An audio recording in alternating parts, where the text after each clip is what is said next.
All right, go live. All right. We should be live. Okay. I love how I pressed go live and on YouTube for the first little bit there, I'm just getting sat down. That's nice. Word. All right. All right. Anyway, I'm live. How you guys doing? Hope you guys are doing well. I hope you guys are ready to learn some Blender. You know, I'm not seeing anyone in the stream yet. I don't know if just YouTube is being unreliable, which can definitely be a thing, but we're definitely going to give people a second to hop in and join in, get here. I'm sure YouTube's not doing the best of job when it comes to sending out notifications for me live streams. Let me go ahead and close down this. And you can see on the desktop, I've still got Blender open. We're about to go into part 3 here, and I've got this put in a playlist, so you can go back through and rewatch. Rewatch. Good Lord, if I could speak. The last one in the series, and we'll be continuing on. So, again, once you get in the live stream, please shoot me a message. Let me know audio is working and you are here, and we're going to get started here very shortly. Again, we haven't started anything, just getting set up. And by set up, I mean I am ready, but just want to make sure everyone gets in here, you know. I don't want to get too excited and move on and leave someone behind. Now, just so everyone is also aware, this kind of learning environment is not super strict or anything. Relax, enjoy yourself.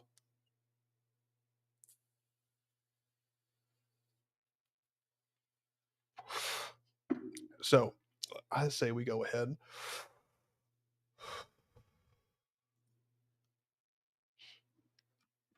And we get started. Like these, you need high quality assets, which is why I created Polygon, a library of models, textures, and HDRs that work in any 3D software. Get started today at polygon.com. Yeah, and the guy who does the donut tutorials, his assets are actually really, really good.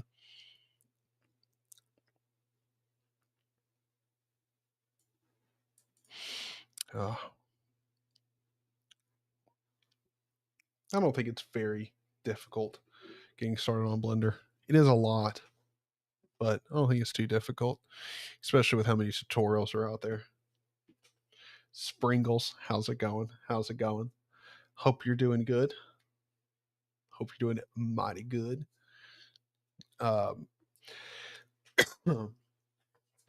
So for anyone else who's coming to the live stream, because I don't know how many people are in the live stream, and YouTube's being all wacky and weird. So for everyone who's not familiar with what we're doing here, we're learning Blender. We're starting out so everyone in the community can learn and kind of get started together. We're doing the basic, what every person who wants to get into Blender should do. We're doing the Blender donut tutorial, and we're going to go through the entire series together.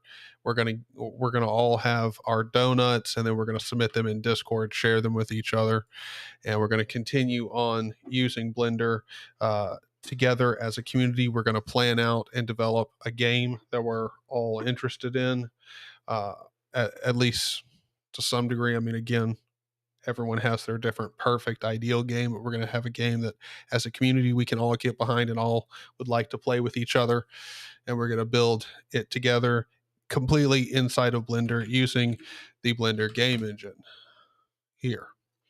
So we're going to make our own open source games with assets that we as a community build, and we're going to make something that we would all want to play together, um, do our own animations, do all that stuff.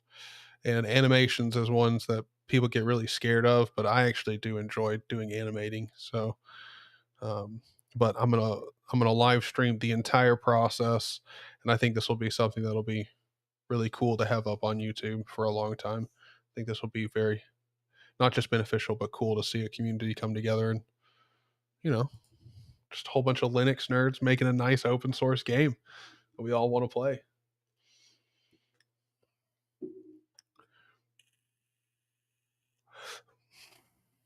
Oh, you made fried fish. I'm a little jealous. My sister made some pasta and it was pretty spicy, but it was very damn good. Very good.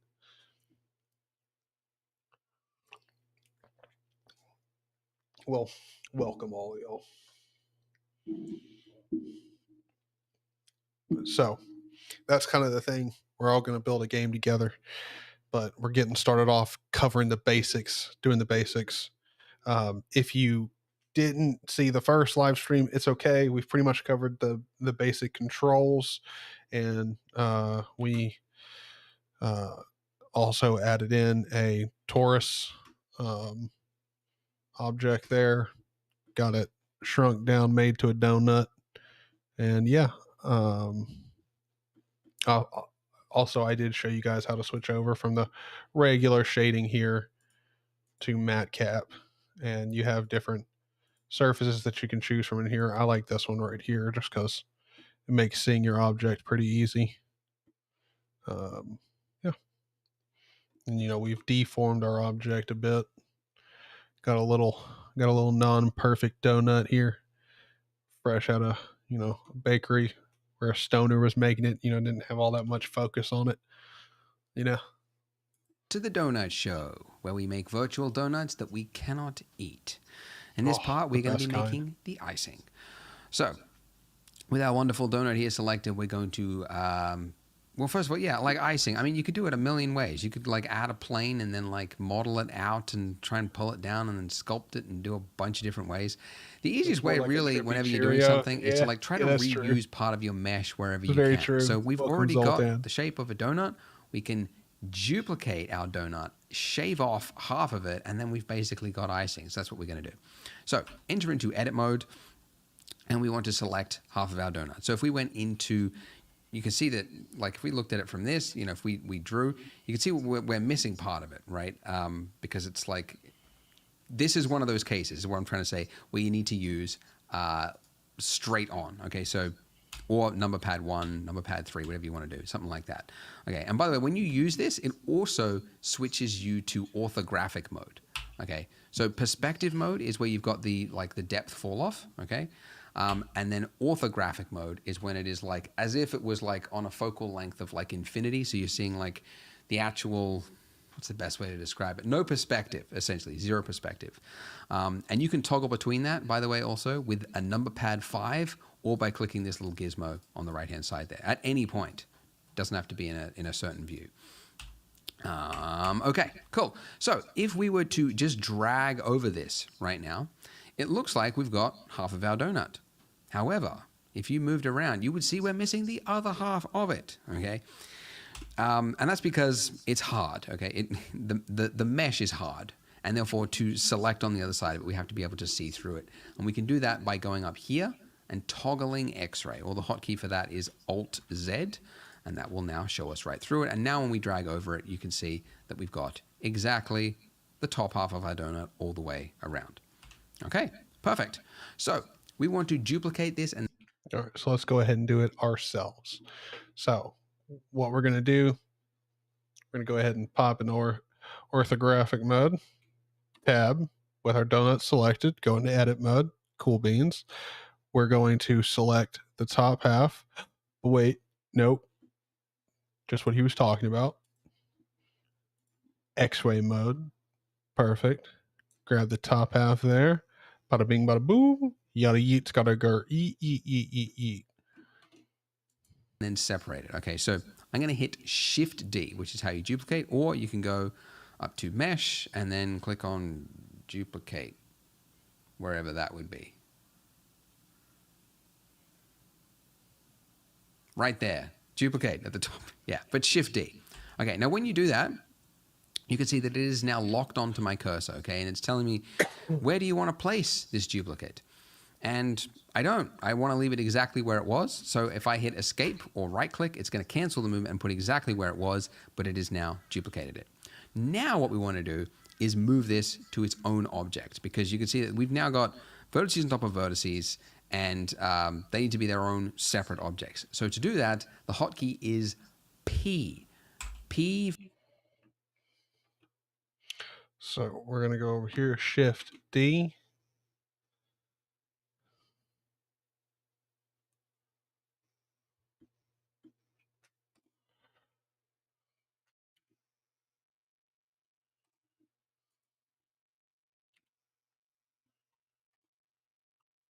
What? Hold on. What did I miss? Why am I not grabbing it? We want to do is move this to its own object, because you can see that we've now got vertices on top of vertices, and they need to be their own around. Okay, perfect.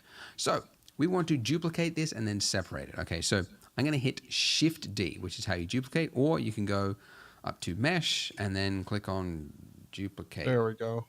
Wherever that would be. Oh, I think I've got it gridlocked. Right there. Duplicate. Yeah, I've got the magnet on. But Shift D. Okay, now when you do that, so now you can see that it is now locked onto my cursor, okay? And it's telling me, I have the magnet on. Where do you want to place this duplicate? And I don't. I want to leave it exactly where it was. So if I hit escape or right click, it's going to cancel the movement and put exactly where it was, but it is now duplicated it. So now if we go back over to object is mode, move this to its own object, because you can see that we've now got vertices on top of vertices, and they need to be their own separate objects. So to do that, the hotkey is P. P for part of the mesh. Go to another, I don't know. It's P. For whatever reason, it's always been P. And we're looking for selection. So separate by the selected part of the mesh. Okay. And now in object mode, if we switch out of X-ray mode, you can see that we now have two objects. And actually we can see them up here in the outliner as well. Okay. And now just very quickly, because I know that some of you will have just messed up accidentally, and you are now screaming at the screen, oh no, how am I going to fix this? When you did this step, you duplicated it, you right-click to cancel it, and then you accidentally did a single click. If you clicked something else, you've now got mesh on top of a mesh, and you don't know which vertex is which, like which is the one that was the one that you just made, right? Or which one is the actual donut. So if you ever run into this problem, what you can do is to select only things that are connected, because these are no longer connected, right? There's bits that are not connected. It's Control L, or just mouse over it and then just hit a single L. L for loose parts. Is it? I don't know what it is. Link. Oh, it's linked. Okay, select linked. There you go. Then when you do that, you can actually find the right part of your mesh. Okay, so now I've actually just got just my donut and then just my icing. Fantastic. Okay, so up here in the outliner, you can see two objects, and it's probably a good time to name it. Okay, so you can name it by just double clicking in the outliner, and we can call it icing. Another way to name it is if you've just got your object selected anywhere in your 3D viewport. It's the same hotkey as Windows renaming files. It's F2, and I can now type in donut. And there we go. So two things, and we could organize it however we want. Cool. So our icing is currently looking like a skin tight something. It's got to have some thickness to it, okay? And we can do that with the modifiers. Okay, so going over here to your modifier stack again. So let's pop over here. Let's go down into the studio. Turn off X-ray. And yet you can see the kind of clipping that's going on with our icing. But let's go back over here. We are looking for something called the solidify modifier right here.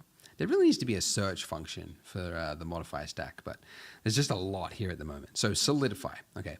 Now when we do this, you might not have actually really seen much change. If you went into wireframe mode, which you could do by hitting Z and then dragging to the left to go wireframe, or up here, so this is solid view mode, this is wireframe mode, okay? In wireframe mode, we're able to see just the raw mesh without any faces.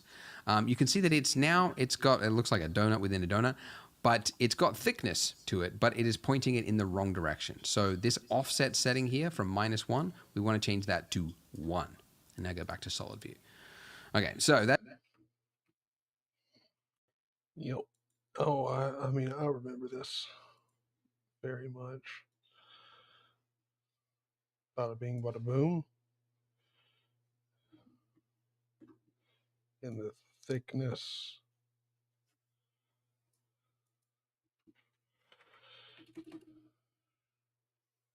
Zero 4. That's a pretty thick layer of icing, if I'm being honest. 1.5. I think that's pretty good. That's a pretty good layer of icing. You know? What do you guys think? You guys think that's too big? I think that's pretty fat.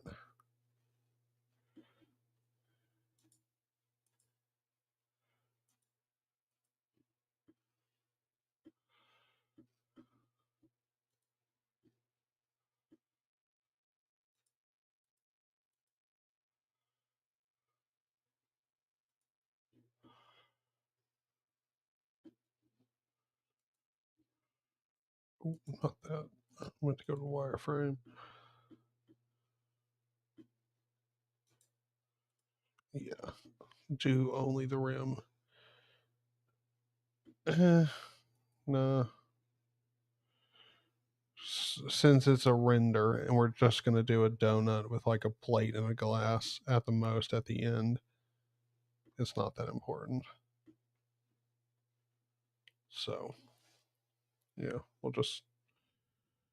Now in a game, you would probably do only rim, because that way you don't fill the inside that's going to be pretty much covered up with vertices. And the only way that you would really tell is by looking up into it.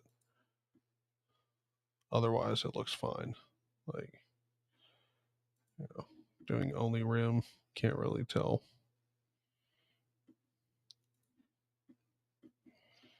There you go. Don't you need it thick since you're going to be trimming it later?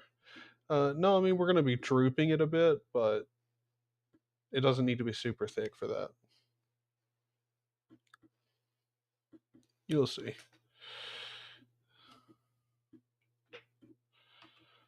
That is just a doona of icing. It's a lot. So we're going to turn our thickness down to be something a little more reasonable. And by the way, when you're dragging these values here, here's a tip. You can see that it's like really hard to control because subtle movements is what I need, but it's moving it by a lot. If you hold down Shift, that is not incremental. What is it? Smooth movements? Subtle movements, yeah. Anyways, holding down Shift when you need to use small numbers. And Control, by the way, will snap it to increments. So I use that actually quite a lot. So yeah, Shift for smooth movements and Control for incremental, or both. Smooth, like subtle and incremental. Anyways, all right, giving you all the hotkeys and everything. Yeah, see, our icing's actually a little bit thicker. thicker. I hope it is not too much for you. All right, I'm going to go for like something like a 0.0015 of icing, because I want it to look somewhat thick, but like not too thick. Okay. Now, something to keep in mind is that this edge here, it looks kind of weird for a lot of reasons. If we went into flat shading mode, you can see that it's created like a hat, a hat on our donut, okay?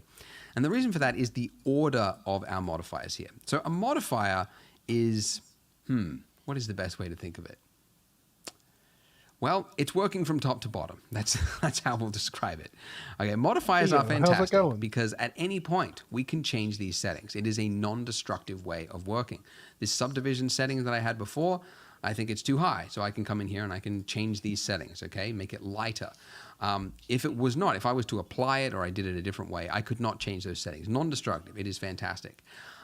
It also means that, yeah, it's working from top to bottom. So what I want to do is move this above my subdivision, which I can do by just dragging these dots at the top here, just dragging that up.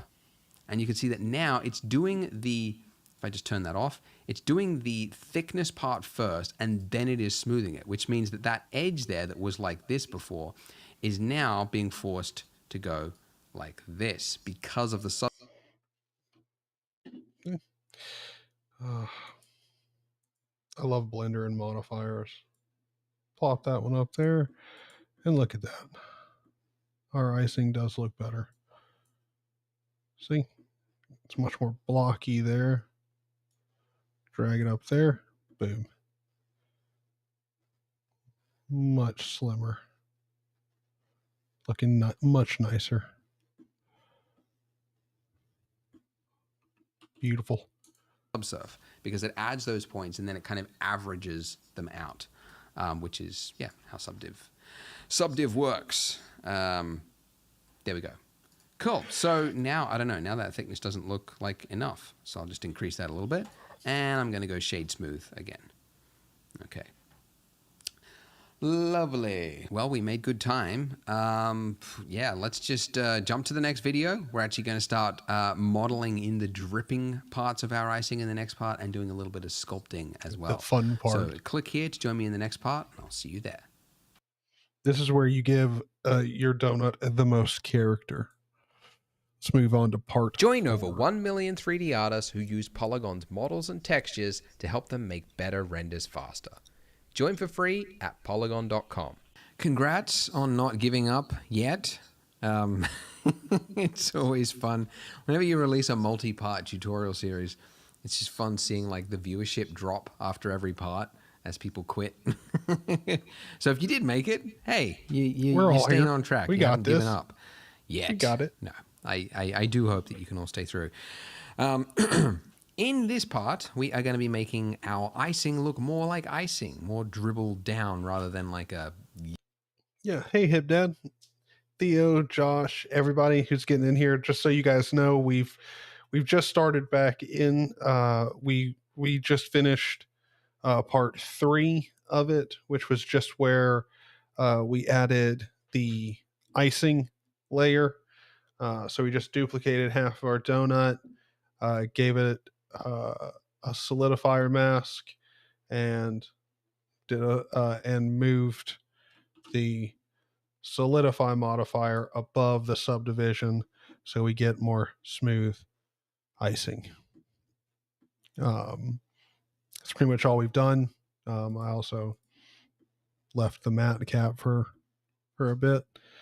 I do really like using the matte cap, but yeah, that's pretty much what we've done so far. Pretty much it. Now we're going to move on to modeling, and we're going to give our icing some drippy effects.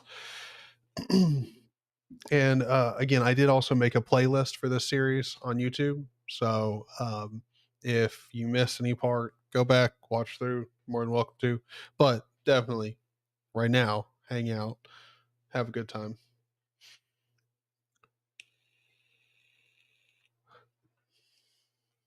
Well, Josh, you're always fighting with your system, but you know, when you're done battling your system, and you can use the bitch, you know, then you can catch up. But honestly, we've been kind of taking our time, been relaxing, been having conversation breaks, chatting, trying to make it to where everyone can keep up, and also, if anyone has any questions, can always ask. Put some lox and cream cheese on that. What? I don't know what you're talking about. I don't have any food to put cream cheese on. Are you talking about a donut? I'm not big on donuts with cream cheese. Now, a bagel and some cream cheese is pretty fire. It's free fire. But all right, boys. Guess we'll jump back in.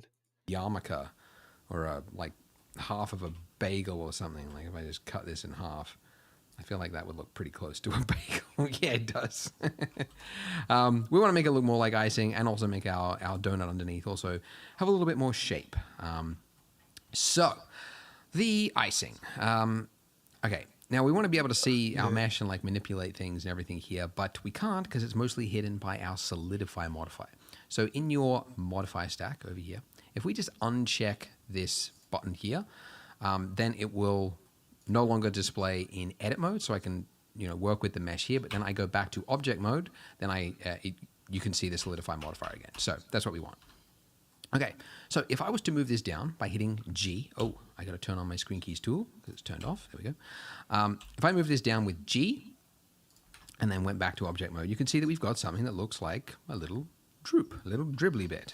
So you can guess we are going to be doing quite a bit of that. I'm going to turn on proportional editing, as you could probably guess, so that now when I move down, I can scroll up, or no, scroll down and increase the fall off, and now I can create a big dribbly bit. But you'll notice that straight away, there's a couple of problems. Okay, so for one, this bit is sticking straight out, and then also this bit of our icing is clipping through the donut, which would require a whole bunch of fixing and like manually going in there. It's not good. So it would be great if we could make it snap to the face underneath. And there is a feature just for that. Okay, so the snapping tool is right up here. Okay, this little magnet icon. Okay, now quick just overview of snapping. Snapping, you can always, whether you go up there and like turn it on or not, you can always temporarily enable it by holding down Control. Okay, so this default is set to increment. So if I'm moving an object rotating scaling, that's transforming. Okay, so it's snap during transform. If I'm moving it, if I just hold down Control as I move it. Yeah, and this is what I was talking about earlier. If you ever have snapping on and you're in increment mode and you can't, like you're moving something and it's not going, it's because you're in increment mode. Like, because the increments are too high for when I'm zoomed in. Like you see, I got to be able to move the mouse really far for it to be able to snap, and it's in increments really too high for my donut. So just keep that in mind. If you're ever trying to move something and nothing's happening, it's most likely because you have the snapping mode on. You're using increment, but we can also do what we're going to do, and I believe that's going to be face nearest is what we're going to set it to. I am temporarily restricting its movement to the grid floor underneath it, basically, because that's the increment that it's looking at. Okay, so I can only move it when I'm holding down Control to that. And that is the exact same thing as if I was to check that, turn that button on, and then move it without hitting Control. Okay, so there's no difference between holding Control or not holding Control. It functions the exact same way. No, a good Krispy Kreme donut is nothing like a bagel. Control, basically. But that's also another good point, because there's a hotkey for it. It's so good. I can't remember what it is, but you sometimes hit it accidentally without realizing, and then you're like, why can't I move things properly? Like it's all messed up, and that's actually a common beginner question. Why can't I move things? Just check that that's not turned on. Just check, yeah, because it's probably turned on. Anyway, okay, so coming back to our donut here, we want to make sure that that's turned on, and I want to change it from snap to increment to snap to face. Okay. And now that I do this, you can see that if I grab this edge here, sorry, that point there, and I just move it down, you can see that part of it is this edge here at least, or this point, is now snapping to the face, okay? But this part is not, okay? So there, okay. I'll try not to say that too much. There is a function for this. Underneath snap to project individual elements, which doesn't explain anything really. Like there's no way you would know that this is the button to push. There's really no clue that that's what to do, but it is. If we check that, Now, when we use our proportional fall off, anything that falls in the proportional fall off area will now also snap to the face underneath it. And that is how we do it. Now we can do whatever we want here. We can move this around. We can. Look, bro, I get it. You can make a donut from what you'd make a bagel with, but a good donut is not the same as a bagel. A Krispy Kreme donut is not the same as a bagel. It's just, it's not. It's, it's not. You can't convince me otherwise. Like there is quite literally black magic happening in the back of a kitchen at a Krispy Kreme donut shop. We all know it. We don't admit it, but we know it. Okay? I'm just saying what we all know. Do whatever, and we can make our donut icing look like icing. Everyone, everyone, everyone who has any self-worth and treats themselves right has eaten an entire dozen of Krispy Kreme donuts in one sitting at least once in their life. You feel shame afterwards. I mean, and also happiness, but shame as well. But it's the best thing in the world. It's the best. Quite literally fantastic. But how you doing, Scott?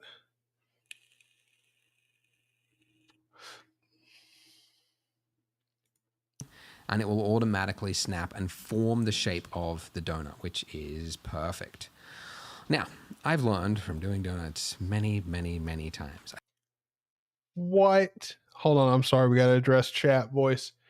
Josh over here dropping bombs in chat saying he doesn't like Krispy Kreme. Oh, come on, Josh. Come on now. Come on now. Don't play games with us. Yeah, you can't not like Krispy Kreme. Face project is what it's called now. And we're going to do project individual elements. Go over here. Say we want to grab this one. G. Scroll up. My proportional editing. Oh, it's off. Proportional editing. There we go. Perfect. See? Beautiful. Beautiful.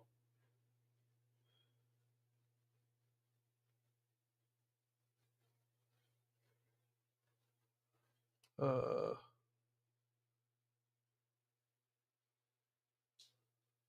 oh, Scott. Like, is that you, Scott? Dude, dude, if it is, I hope you're doing real good, man. It's been a while. I've tried talking to, or I've tried like reaching out. I hope you're doing very good. It's true. I mean, like, look, I'm not gonna spend a lot of time, berating you about not liking Krispy Kreme, but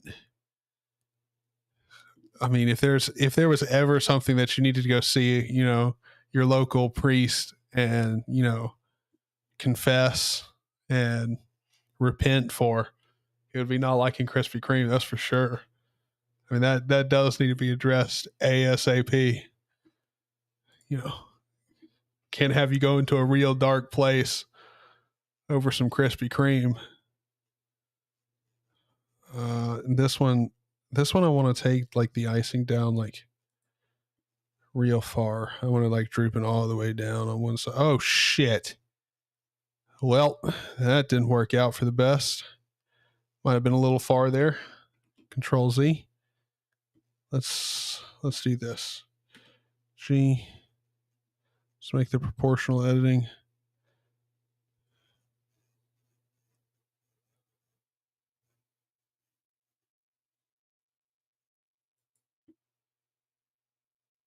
What the fuck is happening? Shit. Scheisse.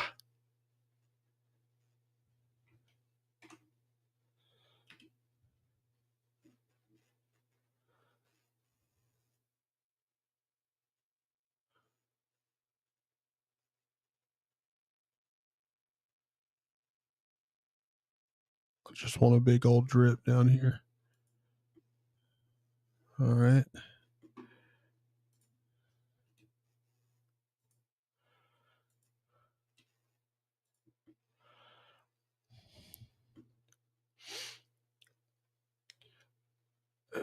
Not liking Krispy Kreme is like not liking sweet tea. Dude, faux show, man. Like, I mean, I get it. I get not liking sweet tea if you've never had it before and just being surprised by it. Because, I mean, regular tea is just, I mean, it's literally nothing like sweet tea. So I do get being surprised by it. But not liking it? Come on now.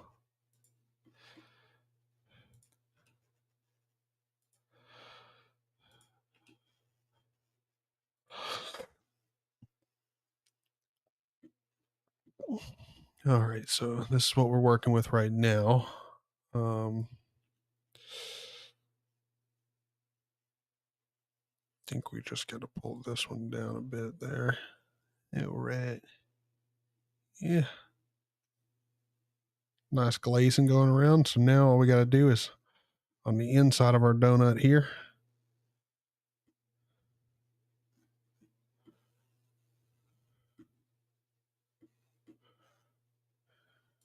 just pull down these ones.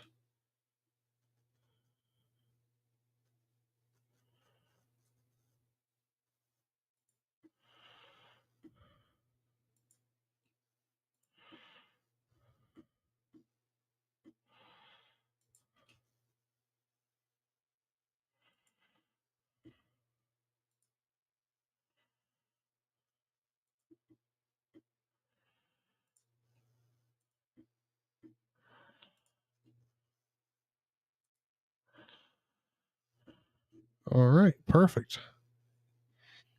Beautiful. Beautiful. We got some nice eye strip now. We're going to do some, some bigger edits here on it here in a sec, but that's what we got right now. I like it. New question: how do you set YouTube to come up in all messages and not top messages? Can you configure it to stay that way? No. YouTube always goes to top messages unless during the live stream, you I think you can select it to do something else like newest or something like that on your like I think you can do it on your live stream or whatever when you're I think you can do it on live streams when you start up, but that's just for like you. Um, so yeah, no.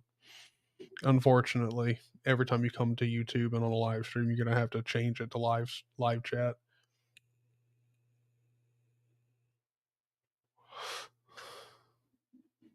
I've made more virtual donuts than probably actual donuts I've ever eaten. I've learned that it's better if you work from reference. Okay, so go to your Google Images and type in donut icing and then just find an image. Doesn't really matter which one, but like something that you like. Okay, if you like the look of it, like this like extra dribbly one, you could get that. I happen to like this one here. Just save the image, put it somewhere, put it on your desktop, and then I'm going to show you how to bring this into Blender. So we want to split our window here, and you can do that one of two ways. One is to go basically over the edge, a divider of a window here, until you get those little arrows there so that you could change the size of this, right? And just right click there, and then you can say vertical or horizontal split. So, whoops, oh, that did nothing. Vertical split. Ta-da. So we've now got two windows. Another way to do it is to go to the top right-hand corner of your screen until you get, there's no button for it, but your cursor becomes a little target pointer thing. And if you just click and drag to the left into it, it will now split the view. If you click and drag to the right, it will now join it. And that used to be the only way you could make extra windows in Blender. You just had to know to do that. There was a little like fold thing there, but anyways, it's kind of an old thing that they've kind of kept because it's pretty handy. So anyways, once I've split the view, this could be anything. So this is a whole bunch of all the features of Blender, and it goes deep. The one we're looking for is Image Editor, which allows you to, guess what? Just bring in any old image. So this is the one we're going to do. Okay, now I want to start to model some of No, you can do this. I like to just have another window open. I have a tiling window manager with workspaces, so I like to just have another window open with the picture of the, you know, reference image that I'm using or whatever. Unless I'm modeling something like a gun where I'm using the reference image to literally build out what I'm modeling. But even then, normally in that scenario, I've got the image loaded into the scene as like an actual, well, real image, um, you know, back in the scene, and I'm using orthographic view to line up everything with the gun and everything. So the shapes here, and it should result in a far better one than if I just went by eye, because it's one of those lessons you learn that you always think you know how something looks, and then you get to the end and you go, it doesn't look really good, and then you go, oh, I should have just used a reference photo because it's totally different than what I imagined. I want to get a t-shirt. I want to that just says reference, reference, reference, because it's like my biggest piece of advice for artists whenever they ask for feedback. I'm like, just look at reference. You got it wrong. And I do it wrong myself. Anyway, so to make this gloopy bit, you probably see that if I like grabbed one of these pieces and I like moved it down, it looks jagged. There's not enough detail here to create that bit. So what we need is more detail. So I am going to apply our subsurf, okay? So to apply anything, it's best to put it before your, like put it to the top, because that's essentially what it's going to do. It has to apply it, and then it's going to be reading from the top anyway, roughly. So I put it to the top, and it's okay. We'll fix this edge after. To apply the subsurf, if we go to this little drop-down arrow and then hit apply, or you can just hit Control-A while hovering over this, it will apply whatever is in the viewport amount, not the render amount, but the viewport amount. Okay, so I'm just going to, I'll just hit Control-A or hit apply. And now, whoops, why is that? Okay, all right. You can see that we now have double the amount of our of vertices on it. I'm temporarily hiding the donut, by the way, which you can do by hitting, you can hide anything temporarily by hitting H, and then Alt-H will bring anything back again. So if you just need to temporarily get something out of the way, H, and then Alt-H. Okay. But yeah, somehow this is like, I don't know, it's like clipping through it, which we could, it's odd that that's happening. You can see that if I just like randomly click here, then I'm going to bring this through. Yeah. There is another way, which I'll show you. We're going to use a shrink wrap modifier next, but I want to do this in order to just sort of show you, sort of like the problem-solving way of doing things. But anyways, all right, let's find where it was I was going to make that gloopy bit. It doesn't really matter. I can just do it right here. Okay, so I'm going to make a little bit that goes down. This bit over here, this bit can go down even further, like that, right there. And then this I'm going to use to pull down. Now, if I pull, so there's a bug in Blender. I believe it's a bug because it's only happening occasionally and didn't happen in the last version of Blender. Pretty sure this is a bug just because I'm using the beta version of 3.0. For some reason, it is selecting the through my mesh, which should not happen, but it's happening right now, and it's very irritating. So I'm going to have to report the bug after I finish recording this. But anyway, it just means I have to be careful. If I pull this down, you can see that yes, it's the other thing I wanted to do after the solidify modifier now is add another subsurf modifier so that we get that smooth edge back again. Okay, but if I move it down, it looks, it's a little too stretched. Okay, so you want to try and go as far as you can, but at a certain point you need extra mesh. You need to sort of break this line to create extra parts. We don't need of the mesh. Like he's applying the subdivision modifier to add more detail, then adding another one back. We don't need to do that. So the way to do that is to extrude. So if I select part of my mesh here, let's say 3 points like that, and I hit E, that will extrude. So I now get extra faces, extra vertices. And because this is turned on, it should also automatically snap to the face underneath it. And I'm going to do it again. Let's just make an extra long gloopy bit. Okay, so you can see that is a totally different look, right? You've got this bit that is now like free flowing down there rather than feel like it's like... So let's go ahead and do that over here. So we got this nice point where it makes sense for us to.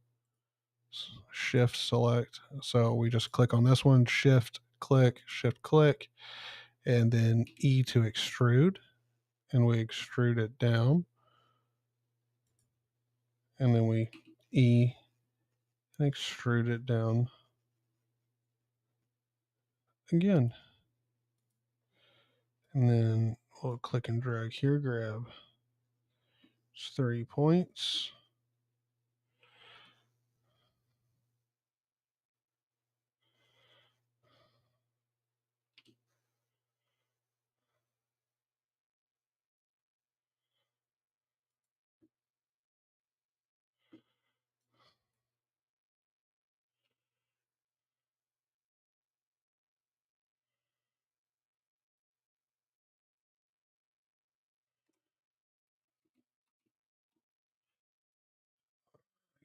Let's go G.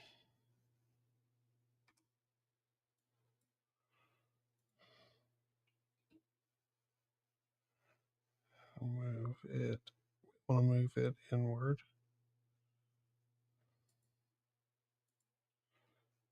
G and move this one inward.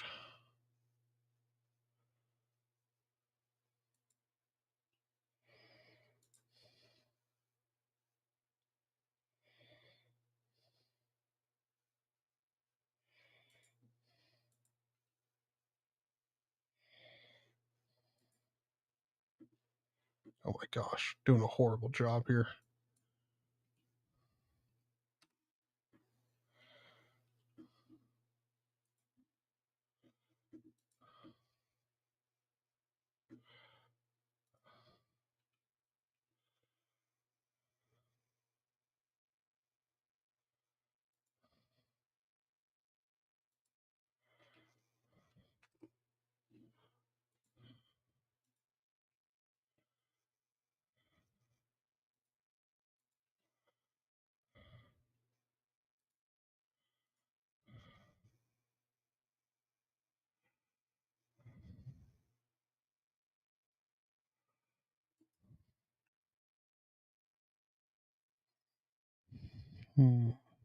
Let's try to not do it so big.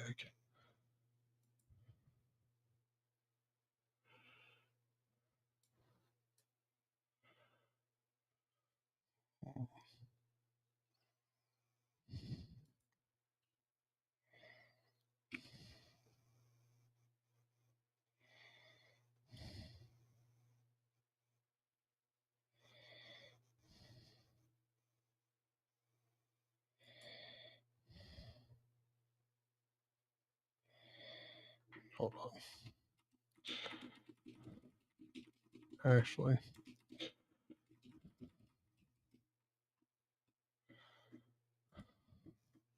I think it is time we do that. So we're going to go ahead, bring the subdivision modifier up here, Control A on it, or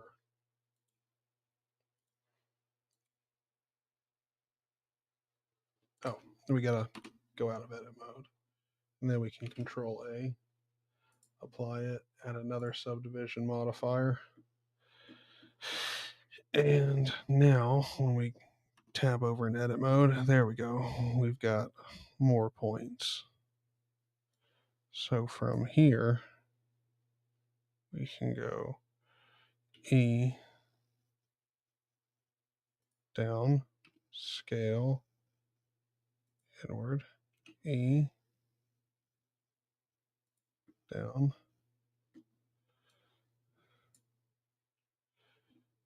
Let me go grab these, G, and move them up.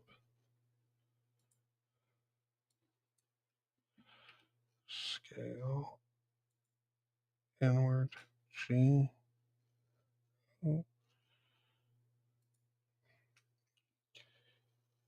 Scale down, scale out, E, scale down,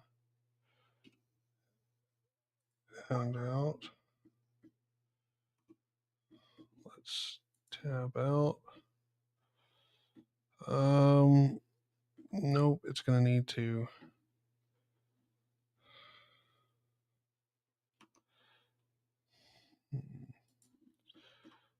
This is a little bit difficult of a project, but I like it.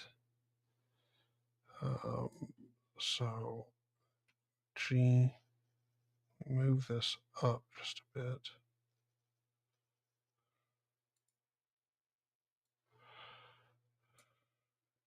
Okay.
I mean, the gloop looks a little bit weird.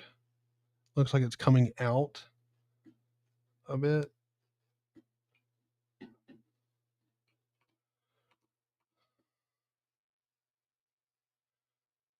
It's not really.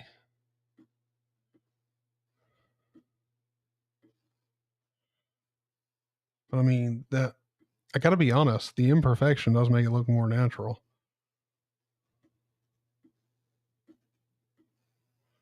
What do you guys think?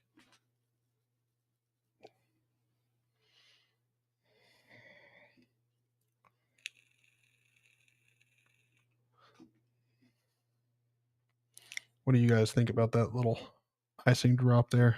Think we should start over? Does it look bad? What do you guys say?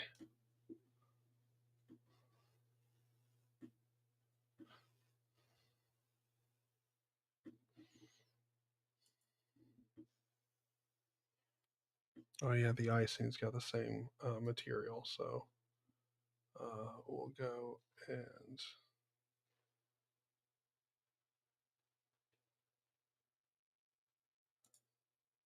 we're going to create. We're going to go in here instead of calling this one material. We're going to call it icing.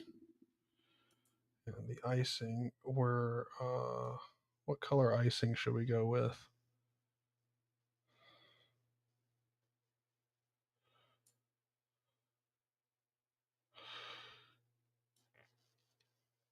I think we should go with some kind of blue icing.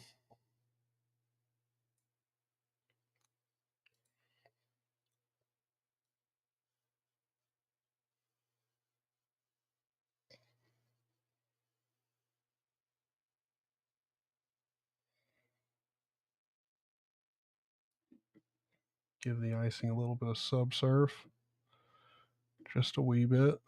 Subsurface, we'll get to that in a bit, but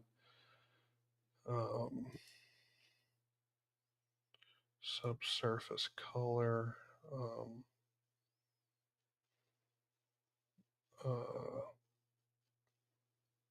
Make it a little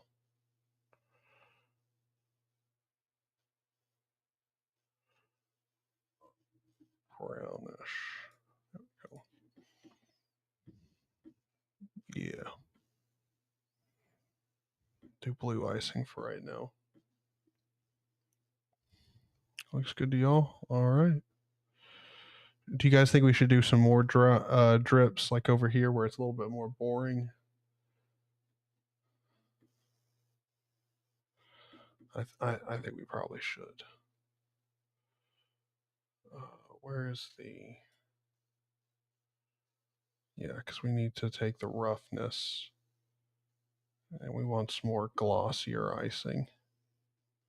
There we go. Turn the roughness down. Because I mean, we can turn it way down and have it super ultra shiny, but that's like a little unnatural. I think that's shiny enough. That's pretty damn shiny right there. Got some shiny, glossy icing on it. It's nice. And then we'll get our donut looking more realistic here in a bit.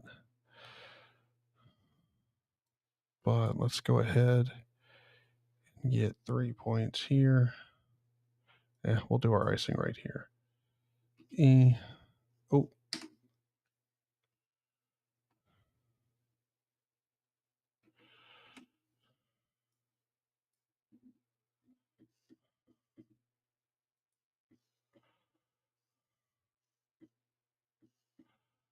Don't want to select anymore.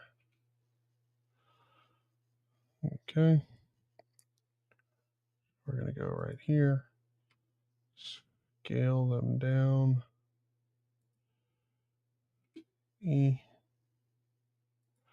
Down. Scale. Come down. Scale.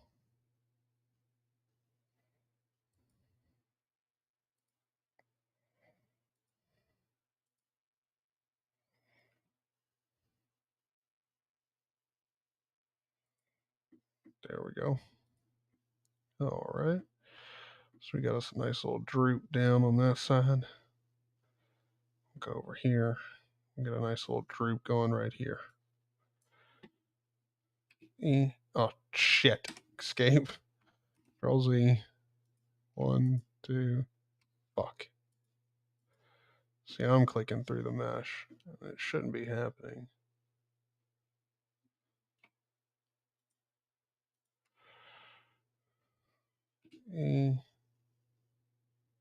Come down. Scale in. Come down. Scale in. Come down. Scale out just a bit. Come down.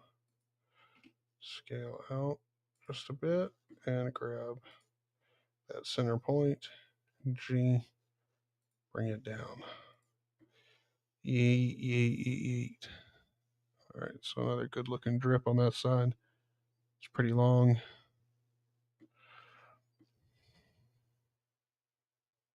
We got us a big drip over there.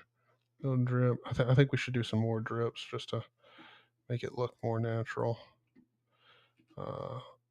Shit, I keep doing that. Control C. Control click on each of these. Come down. Scale in. Come down. Scale in. Come down. Scale out. Come down. Scale out. Click. G.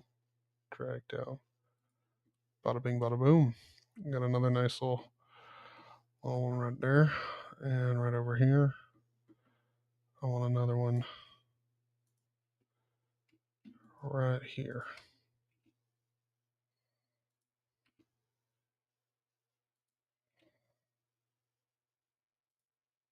Scale down again.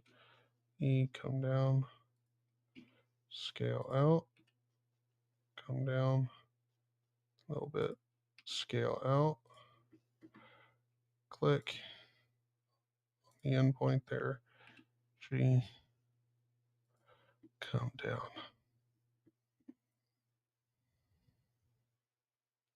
All right, this donut looks wholly unnatural. The subsurf looks terrible.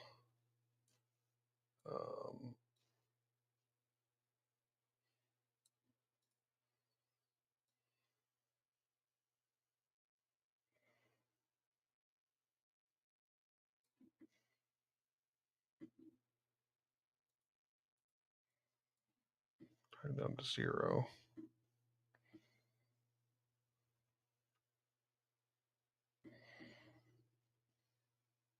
Should we do some more drops? What do you guys think? Oh, have a good sleep, Kudu. Gonna have sprinkles. Oh yes, we're definitely gonna do sprinkles here in a bit, for sure.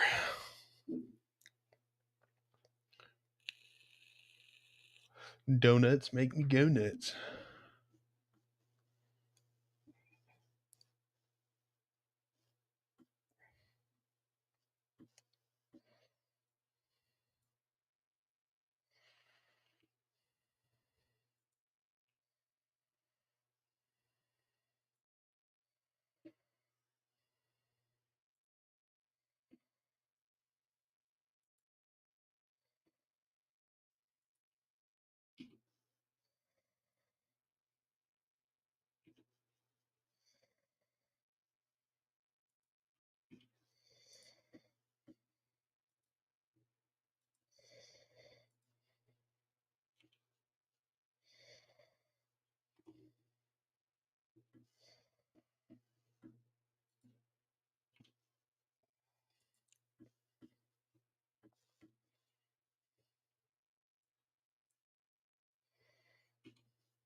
There we go.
God, see, I've pulled these through.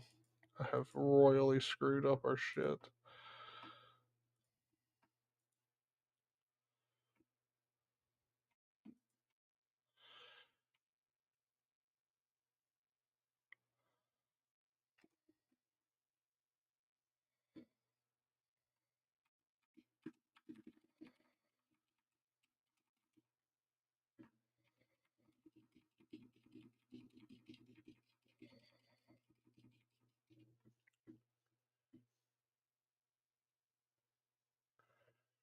I don't think I've undone a single fucking thing.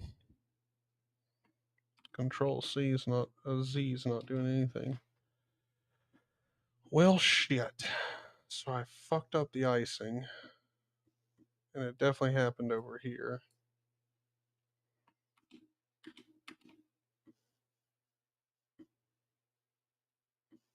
When I was working on this thing. Yep, see, I got vertices coming through there. Alright. So, come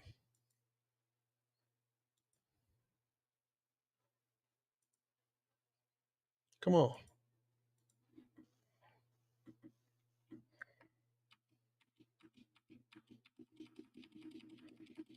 pressing Control Z, and nothing's happening.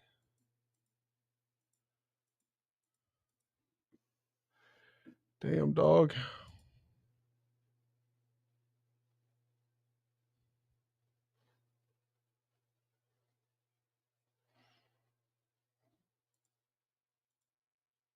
I have royally messed up this. Whoop-de-whoop.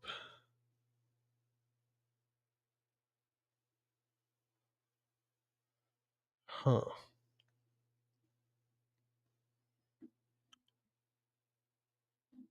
Talk about screwing up.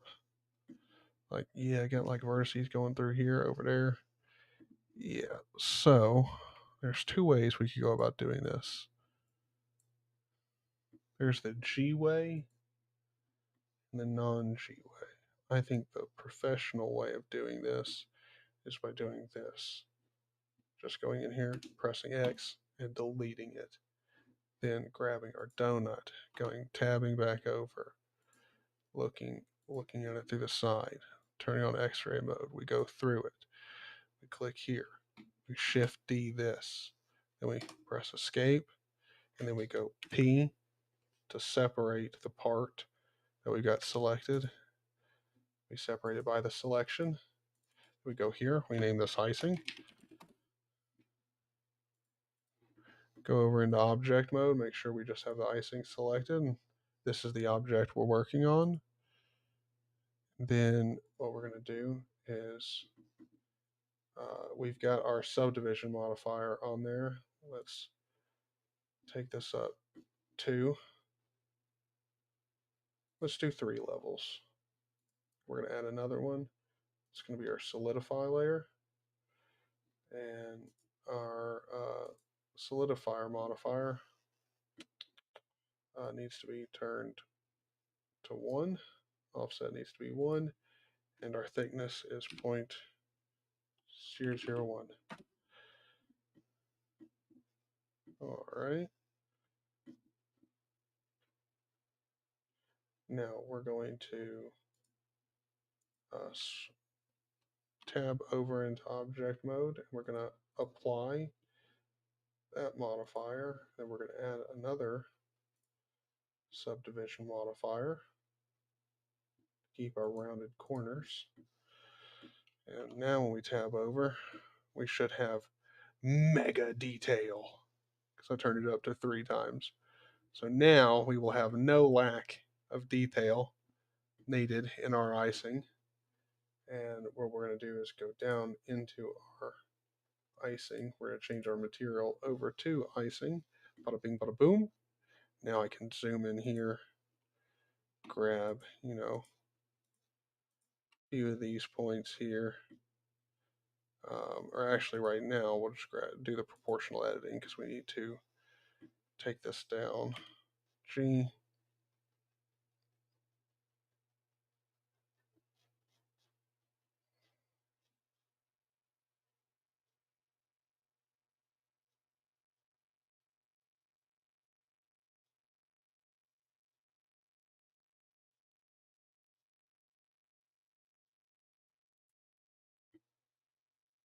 My computer does not like the amount of vertices that I have here at all. I've got so many. Probably shouldn't have went with 3 if I'm being honest. 2 or 1 was probably way good enough. You know what? Let's go ahead and fix it.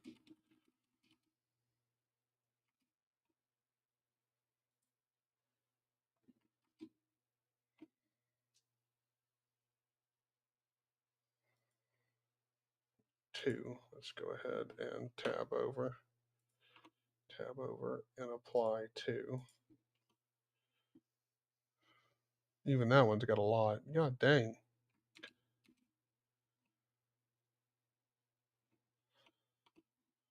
Let's just stick with 1 then. Apply that. Go solidify onto the icing. Out. 0.001. Bada bing, bada boom. icing as the material. And add another subdivision surface. Tab over. Cool. Take these three here, or do the proportional edits.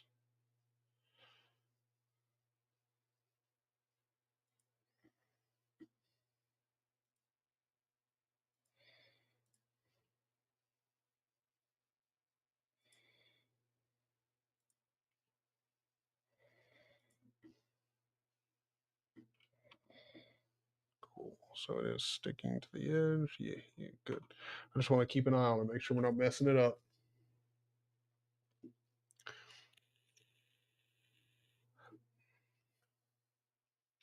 Let the drips feel the gravity. Let them get thicker. Yeah.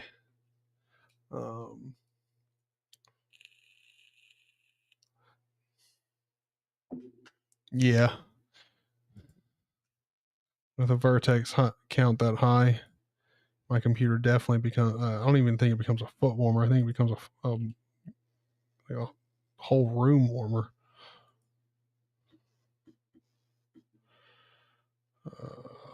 Gene.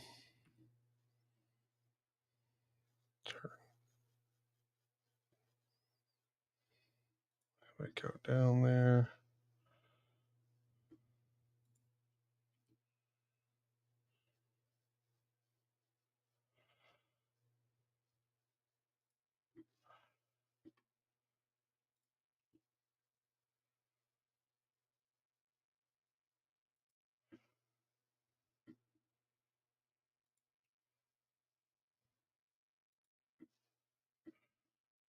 Perfect.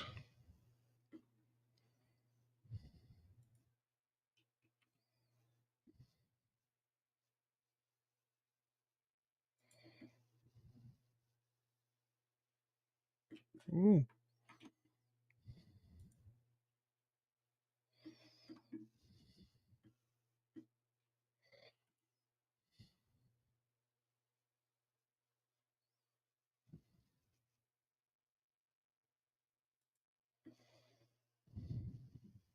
Yeah, so we're going to get some stretching just because these are more like rectangles in here. It's all right. It's all good.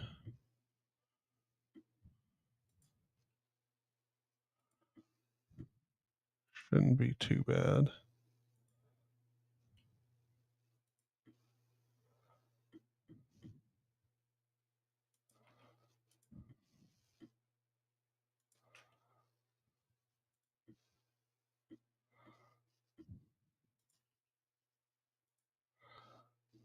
All right.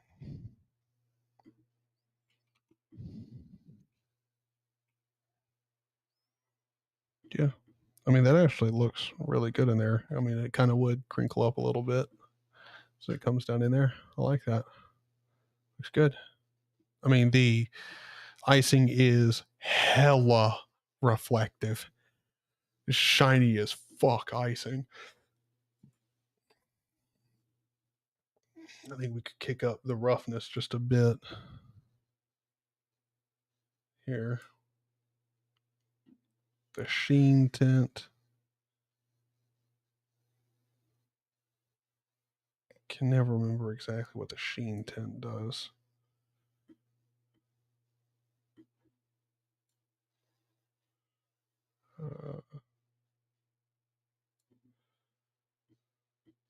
I think that's probably as shiny as the icing needs to be.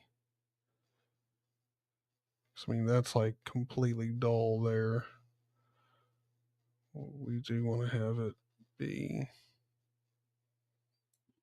you know,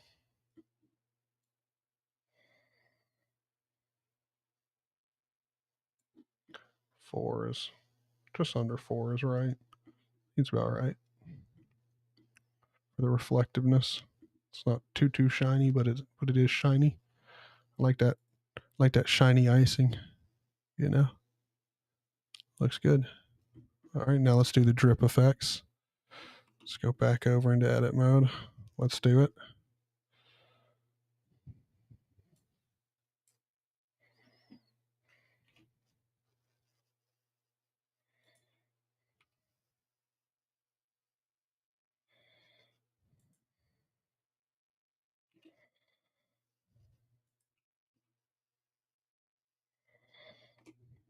Escape.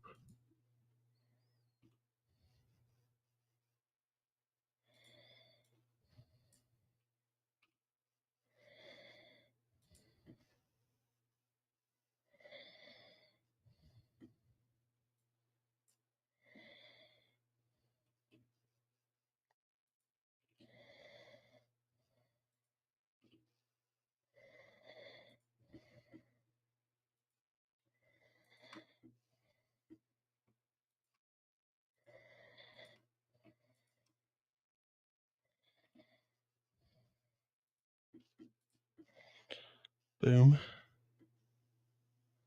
All right. Cool. So we've got one drip coming down without ruining the whole donut yet. Don't get too excited. We got to do that a few more times. Right up here, I want to do one coming down. So E here, scale it really far on down. G, move it back up just a bit. E, come on down. Scale, N, E, down, scale, out. Come on down a little bit more. Scale, out. Grab this point. G, move it on down. Tab out. Beautiful. Beautiful, beautiful, beautiful.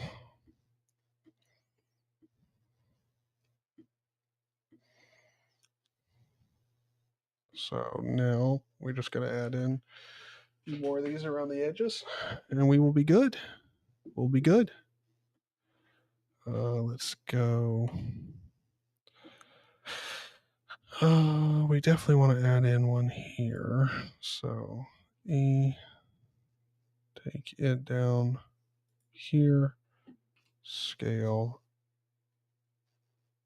inwards, G, move it up a bit, E, come out, scale down, E, come down, scale down a little bit more, then E, extrude it out just a little bit more, S, scale out, grab these 2 points here, G, move them down.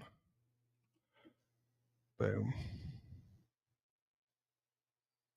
Epic. And we'll give these all some more depth here in a bit with sculpting.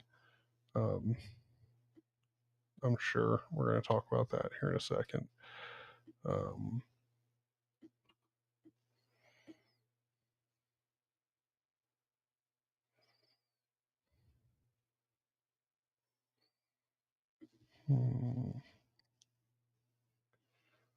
What else should we do? I don't know if we should do anything else on this side. We just need to keep working our way over.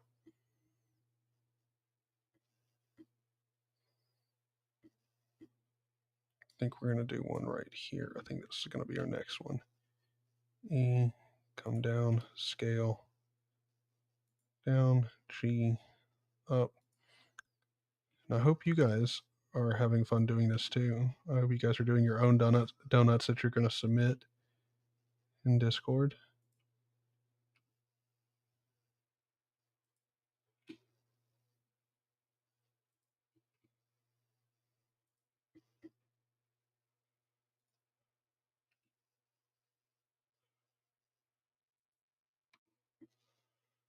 There we go.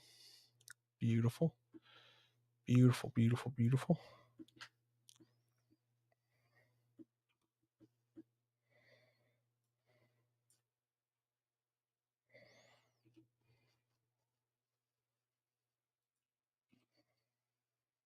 Extrude that down. E. Extrude that down again.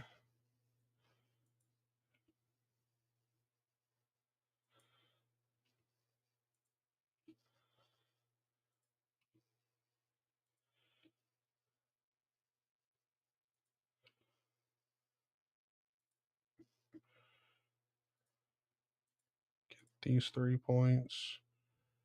G, take them down. This one, head down. That is a nice one right there. At least I think so. That one's pretty big. And I think this side over here is the only one that really needs anything else to it.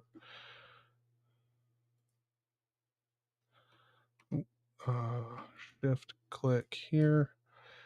You'll E, extrude these points down, scale them in, take these up just a bit. E, take this down, scale it in a bit. E, take it down, scale it in just a bit more. E, come down, scale out. G, we want to move it, like that. And G, take this down, tab over. These 3 right here, let's scale those down in. These down in here.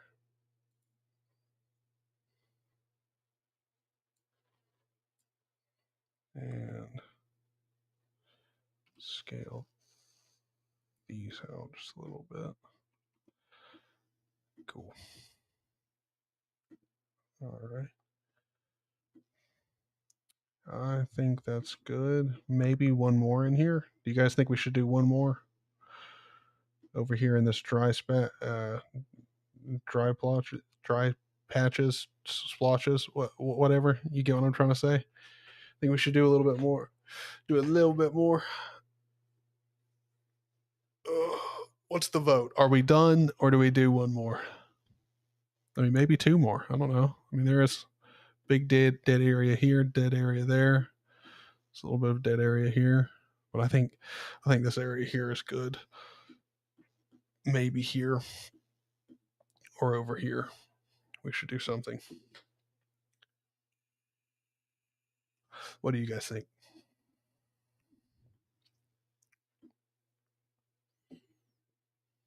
Y'all got an opinion?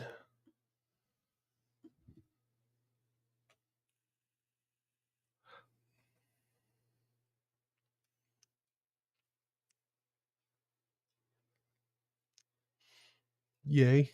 Nay?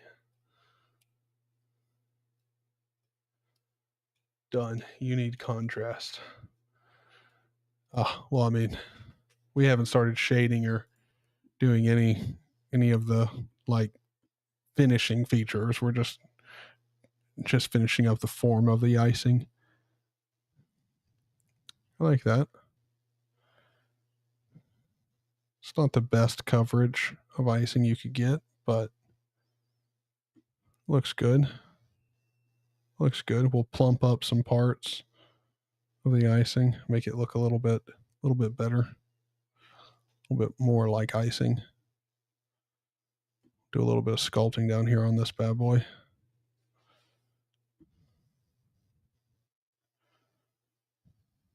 Yeah, we'll just go ahead and call it done here.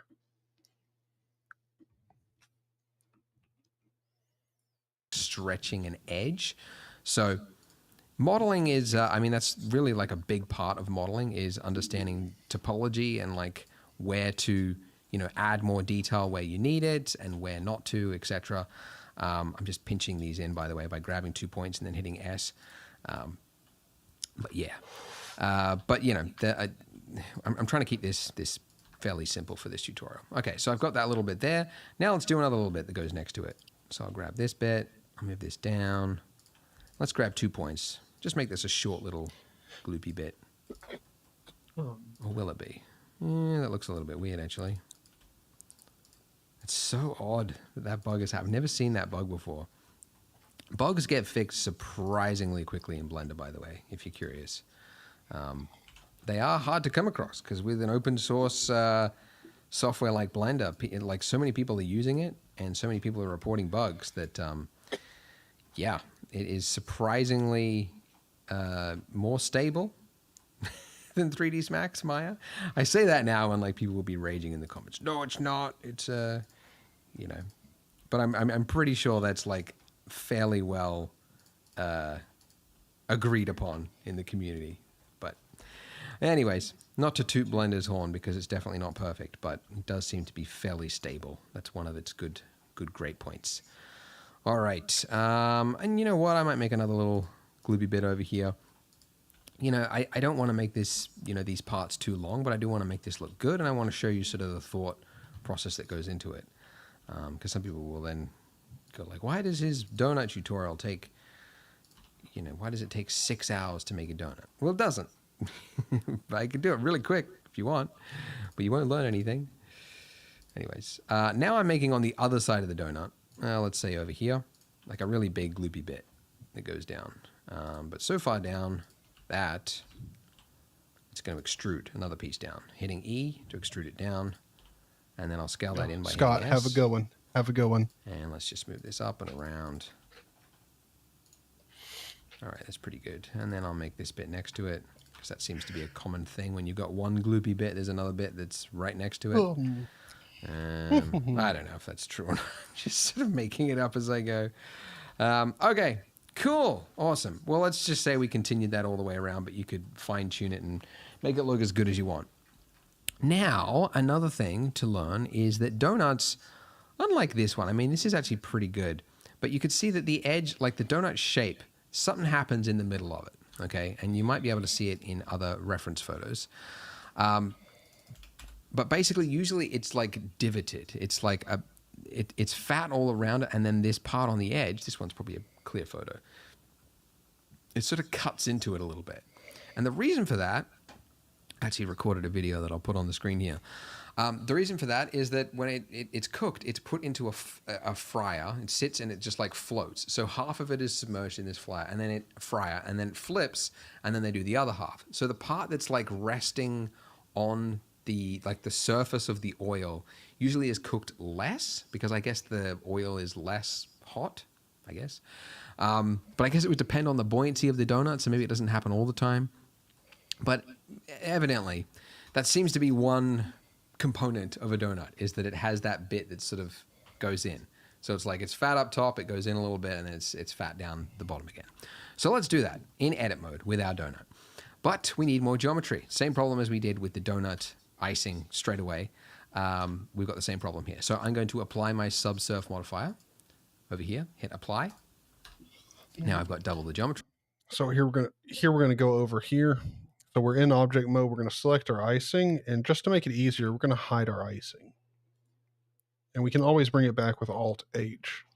But we're going to go ahead, grab our icing, hide it, click our donut, go into tab mode, and we're going to start editing it. And we just do that to completely get rid of it. If we Alt H everything back, click our donut, go into tab mode. I mean, you can see we're just editing the donut, like our icing vertices aren't here, but we still see, see the icing. I don't want that, so we're just going to hide it. Go over here and edit our donut. And I don't need to add another one because I don't really need it right now. And now I'm going to hit O. Whoops. O again, turn that on. Disable snapping, because I no longer need that, or I don't need it for this step anyway. And then using my proportional fall off, because I do want that, I'm just going to make it like a little bit flat on the inside part here. Okay, cool. Wait, so was he using proportional editing for that? O again, turn that on. Yep. Disable snapping, because I no longer need that, or I don't need it for this step anyway. And then using my proportional fall off, because I do want that. So just get rid of that. Let's tab over. In here, we applied our modifier, which means our donut has a lot of vertices. Let's grab the very center here. Cut straight through our donut.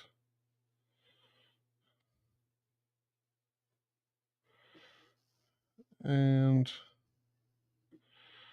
we need to go in here and shift click off of these right here. And draw a box around those, select those, cool. So,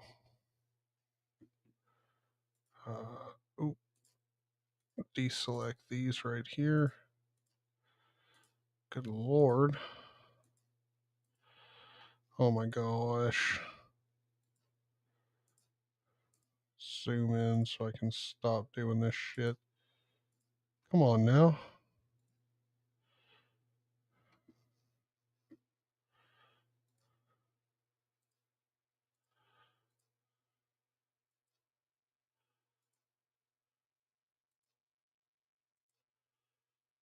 Deselect these because we just want a clean ring around. Keep inspecting. Okay.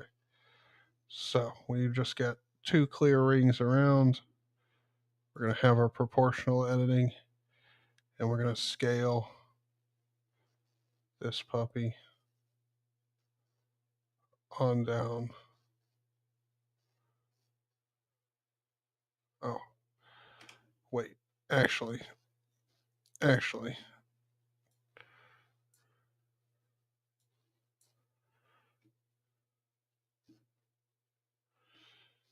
Fuck. How do I deselect these? Other than just clicking them one by one, because now I've clicked way more than I had before. I don't know.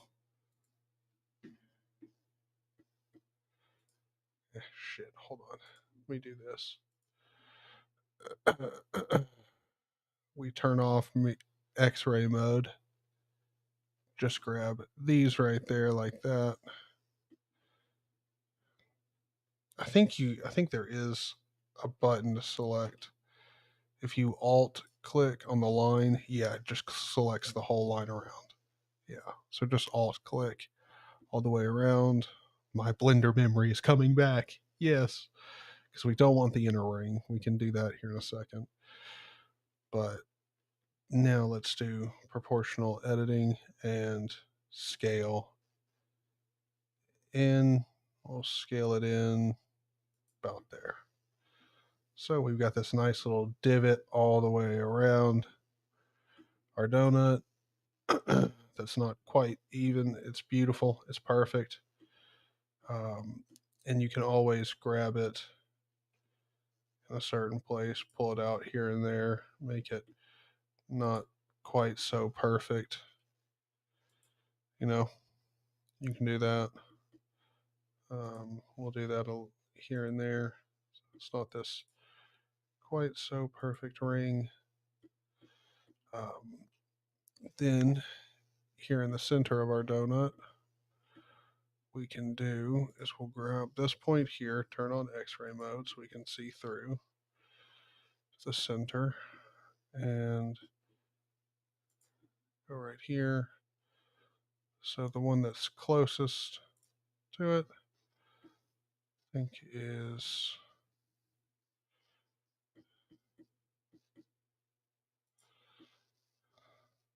that one. Let's turn off the see-through mode. Let's do Alt click to go through the ring in there. And now with our proportional editing, scale, and we scale it back a little bit. Beautiful. All right. Because on the outside, pushes it in a bit. On the inside, kind of pulls it out a little bit on the inside. So there we go. Beautiful. Now our icing, though. Our icing is not going to be on there, but I'm sure he's going to talk about that here in a sec. I'm just going to make it like a little bit flat on the inside part here. Okay. Cool. All right. Now, this is now way off. Okay. So why did I do it in this order? Right. Why, Andrew? Why didn't we start shaping it the way like that? Because now it would seem like we have to go through here, turn on this, and like snap it for each one of these parts. And that's just annoying. Well, you don't, okay? Because there is, and I did it in this order because I want to show you there's two ways to make something snap. The other one is the shrink wrap modifier. So the shrink wrap modifier, if I click this little target eyedropper here, the eyedropper, whenever you see that, it just means click it and then select on your viewport which object you want to target. If you hit that, it will now snap to the mesh. Now, what's happened? Why does it look like, I don't know, pretty cool pattern, but yeah. Why is it doing that? It's because of the order of your modifier. So if something doesn't look right, check the order of your modifiers. It's working top to bottom. So it's giving thickness first, and then later on it's shrink wrapping it to it. So obviously that's not right. Shrink wrapping goes first. Now that we've done that, you can see this is what it looked like before. This is what it looks like after. So shrink wrap modifier will try to find the... Perfect. Let's go ahead and just do that. Let's stay with them here. Let's tab over into object mode. Go here. We're going to add a modifier on our icing. And again, that's the wrench section. Let's do, where was it? Shrink wrap. There we go. Target donut. Perfect.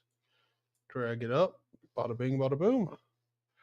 Our icing is shrink wrapped to our donut. Beautiful.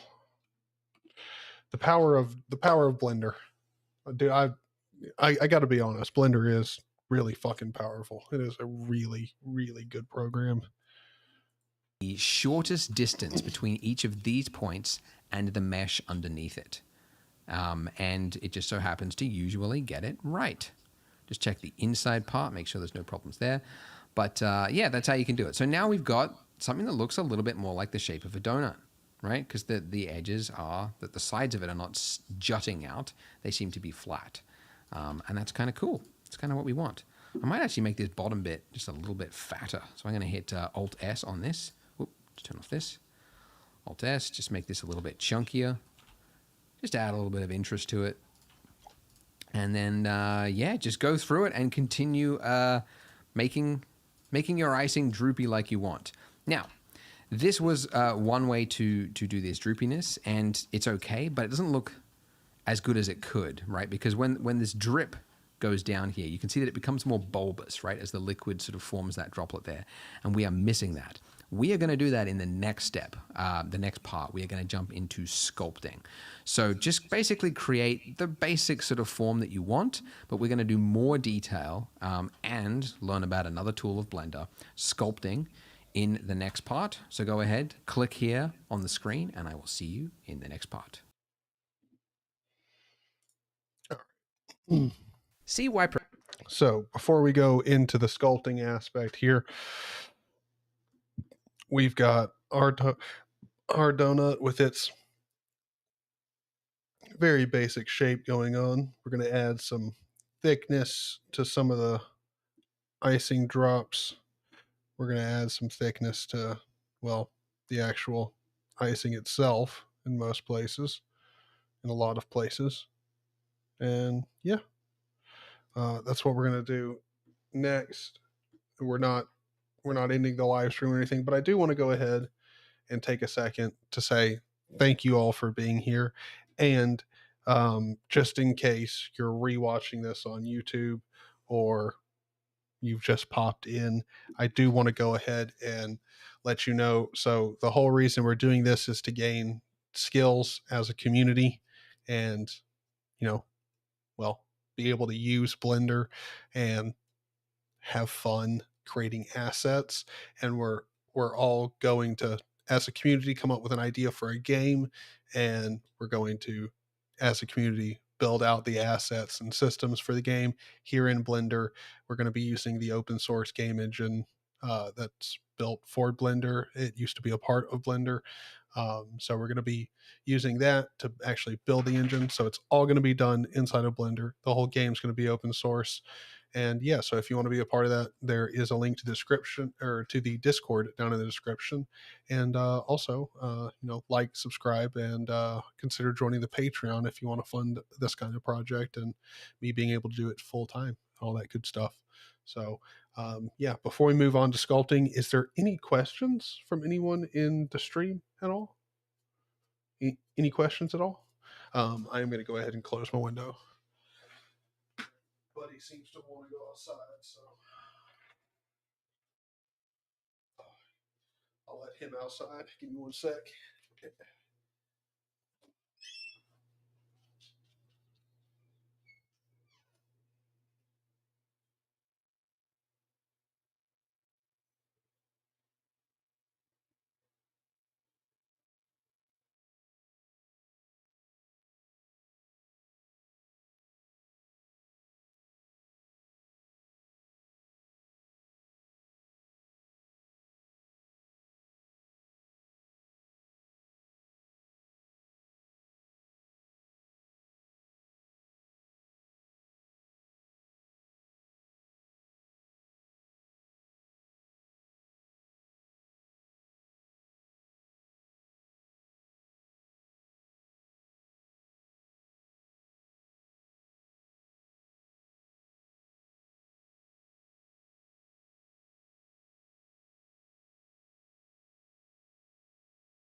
Will there be tutorials on other things on this channel, like programming and basic languages?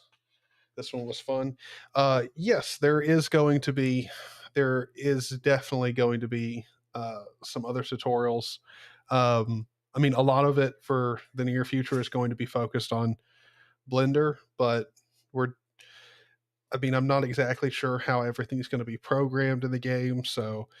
Um, but there is definitely going to be programming being done, animation tutorials, all that kind of stuff, as well as the general kind of Linuxy stuff. You know, like Hyperland tutorials. Um, I don't know, uh, little scripting tutorials, because I'm sure some people are interested to know, how the different system stats and like the weather script and stuff that I use to get all my stuff that I would have in like a system tray and everything. Uh, so I mean, we'll definitely do stuff like that. Thank you guys for being here, and hanging out for the stream. We are going to continue.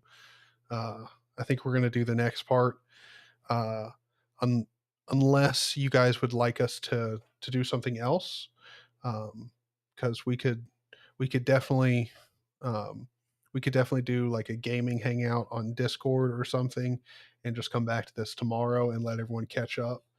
Um, because I'm sure there's going to be some people who are sleeping right now and will need to, watch the stream and catch up. And because my goal is to keep doing this every day, and as long as I can get, an extra 5 or 10 people on the Patreon in the next couple of weeks, I should be good and able to do that.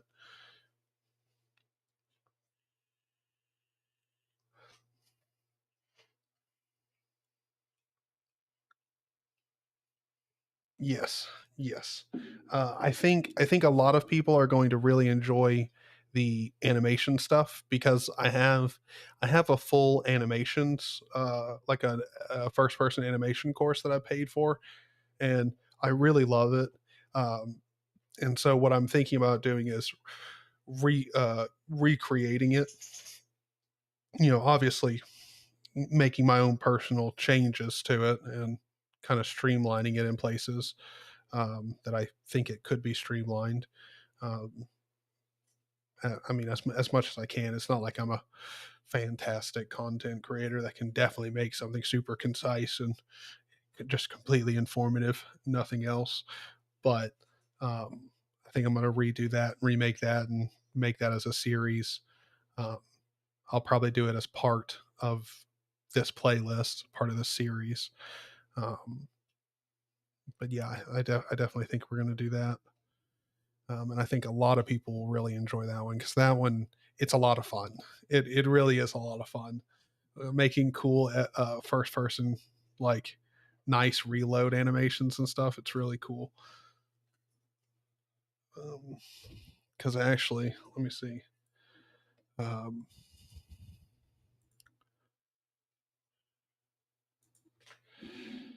FPS animation tutorial course. See if I can find the like advertisement for the one that I took.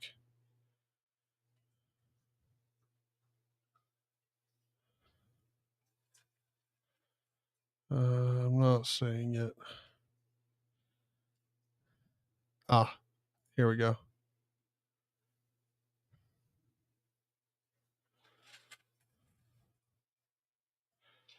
So and this is essentially, oh dude, he actually, wait.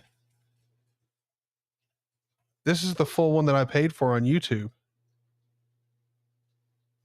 Oh, sick.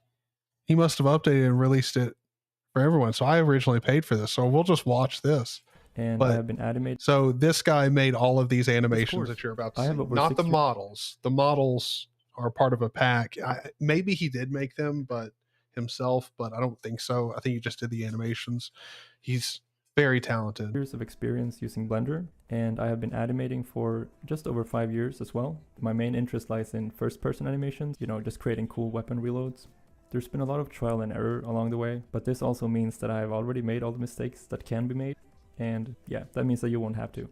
So you might be wondering, what is it? So that part is going to be a lot of fun because by the end of it, you'll have really sick, because I've done the really cool based off of his tutorial, I was able to do the really cool COD first person like reload where like you pull up an extra mag and you eject like you eject the clip or magazine into your hand, and then you take the fresh clip, like you rotate out the old one, slide in the new one, and then you toss the old one and pull pull it back and go. It's pretty nice. It's pretty lit. So you can do some really cool first person stuff. And I didn't realize he had uploaded the course onto YouTube. That's pretty freaking sick. Yeah, it's around 20 parts in total. So maybe I won't be recreating it. We might just be doing it live on stream. But yeah, whatever. Oh, so yeah. Anything else you guys want to talk about before we move on to doing this, or do you guys have any uh, like requests to hold it off till tomorrow, anything like that? Actually, no, you don't. Trust me when I say when you figure out how simple and like intuitive, like the thing about animations in Blender is like once you see someone doing like really nice smooth animations like we'll be doing in Blender, there's a lot of graphs, and so like at first glance it looks super complex, but like we'll go through it step by step, and it's actually really, like, in all honesty, it's so simple, it's hilarious.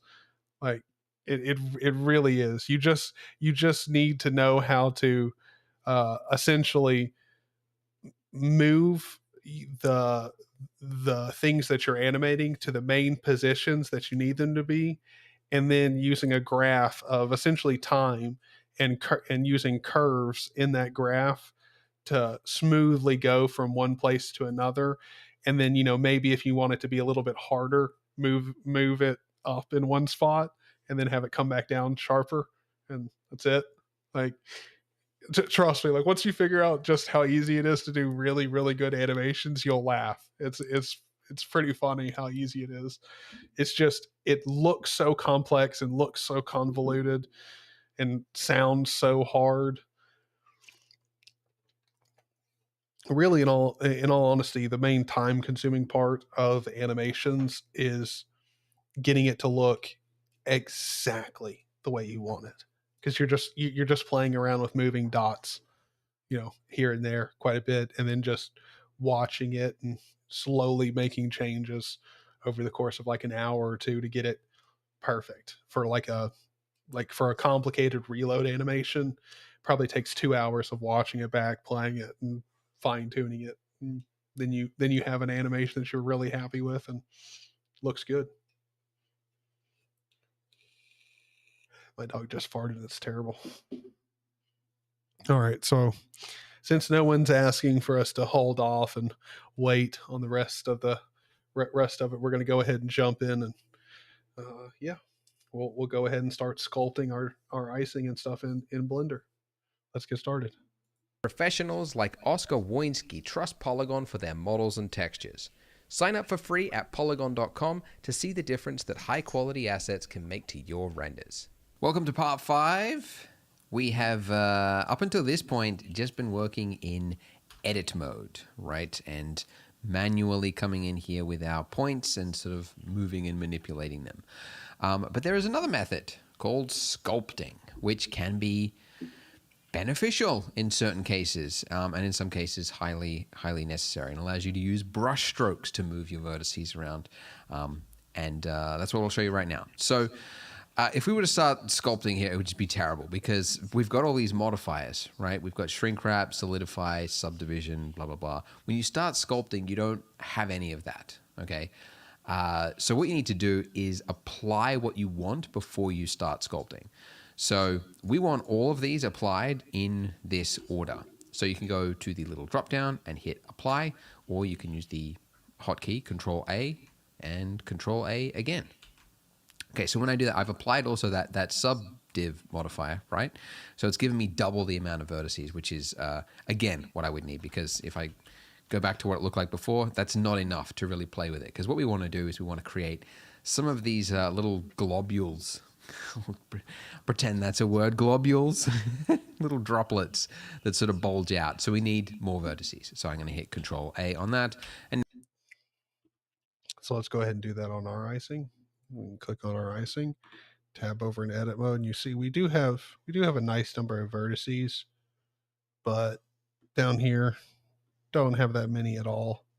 So we're gonna need to go ahead and apply our subdivision modifier. Apply that, tab over, and you can see now we've got a ton of detail to work with for our sculpting.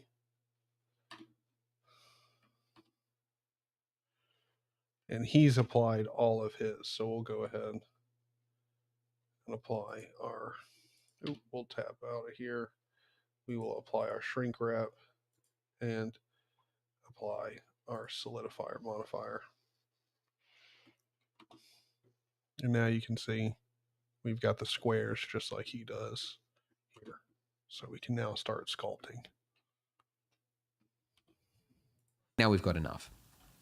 So, sculpt mode, let's do it. Go up to the top tab of your window there. So these are workspaces. Yeah, all these ones along here. These are Matt, if Matt's in this live stream, did you hear that, brother? We're going over into the sculpting workspace.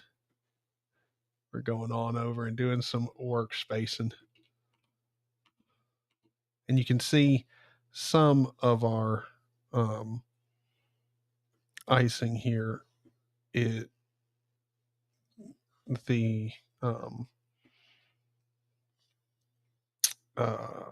topology of it is all kinds of screwed up, and we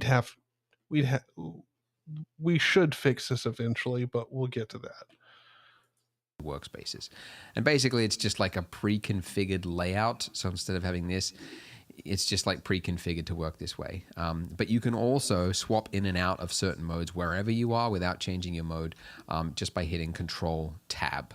I suppose I should turn that tool back on. Let's hit that. Yeah. Okay, awesome. So, sculpt mode. If you just start drawing, just paint across it, you'll see that you've got some sculpting happening. And there are a number of different tools within sculpting. The draw one is the most basic. It's literally a sort of a push-pull based on where it is that you're looking from. It'll just basically push the surface out towards you. And then the opposite of that, if you hold down control, that is sort of the reverse of a brush. So you can see that it's now digging into it. So a whole bunch of these you could use. I'd say the most common is it's probably grab, which you can use by just tapping G or hitting that one down there. And that enables you to click and pull out onto, just anywhere. Now, the brush size of this is really small. So you can change the brush size up here. I don't know why, but my mouse is doing this weird thing where it doesn't register my movement until like I start moving. It's very bizarre. Anyways, but you could do it there, but actually the hotkey, which is just a far easy way of doing it, is F. And then F, you just drag out until you've got the size that you want, basically, and then you just do a single click. And then Shift F will give you the strength. So you can see in the top, actually, as I move, you can see the strength value changing there as well. But I'll just leave that as the default. And you can see, now dragging makes a lot more sense. So, what is the difference between like using grab here and then using it here? I mean, it's just like ease of use, like which one makes more sense depending on what it is that you're trying to do. So some people would find that working with grab in certain areas would be preferable, and then others might find, as I do sometimes, that you want to see the mesh. You want to actually be able to like control it and take vertices and move them on specific axes. Oh yeah, that thing's still kicking in. I'll turn that off. So that might be useful, but in this case, we want to do some sculpting. So, okay, so grab. What's another one that's really heavily used is smooth, and this will obviously smooth out detail. Now, you can also temporarily activate smooth anywhere, regardless of what tool you've got, just by holding down Shift. So if you just use Shift, you can see that it's just temporarily activated the smooth tool. So if you want it, because it's such a, I don't know why the default is set to 0.7. That seems way too high to me. But if you're using another tool and you start holding down Shift, you don't have the control to change the strength. The strength is still reflected over here. So if you want to, I would suggest turning that down to like a 0.2. And then when you use it, it's like now a lot more subtle when you use the smooth tool. Okay, now the other one that I'd say it's pretty heavily used, even for sculpting characters and things, is inflate, and that is the one that we really want to use here for these globules. So if I just click in one place and I don't move my mouse, it doesn't build upon it unless you've got airbrush as a setting turned on. So you can see if you hit N, you're on your properties, and then go to tool, this is showing your active tool. It's also here, by the way. So these are your properties, right, for your scene and everything else. But this one at the top there is active tool. So what is the difference between this and this? Nothing. It's completely the same. It was just a habit that I went to properties. But yeah, it's over here now. So if you turn on, let me just find it actually. There it is, airbrush. So if you, basically that enables you to. Okay, so let's go over here and go over into sculpting. Go out of edit mode. We'll go into smooth, take the strength, set that down to like 2. But we're going to go over to inflate, brush settings, stroke, and airbrush. Cool.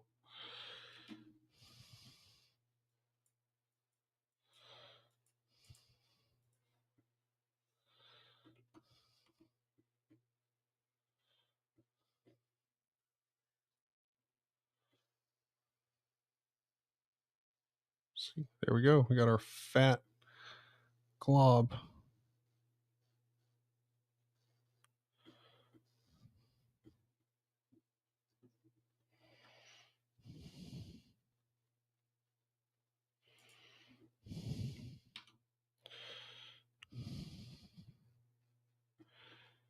All right, so hold on. I can't keep staring at this.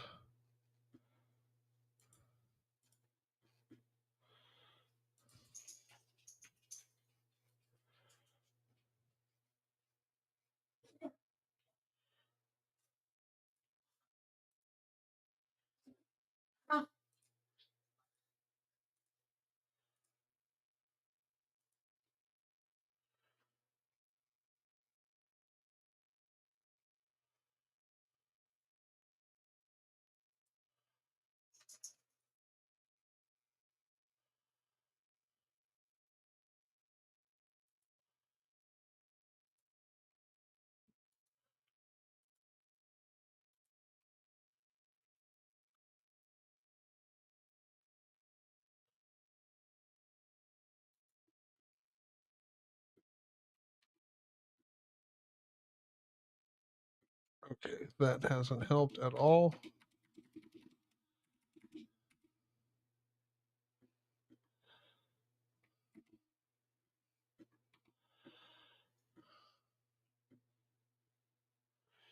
All right, so I guess we're just going to stick with the way it looks now. You know, not going to break anything.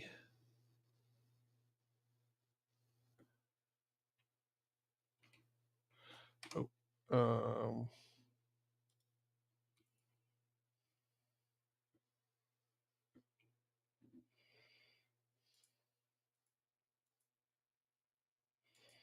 no.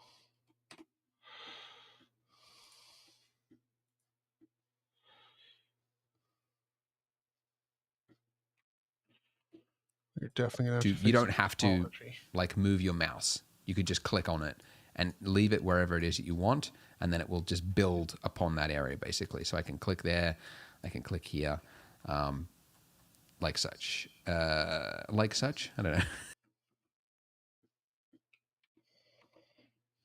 Let's go over to sculpting and let's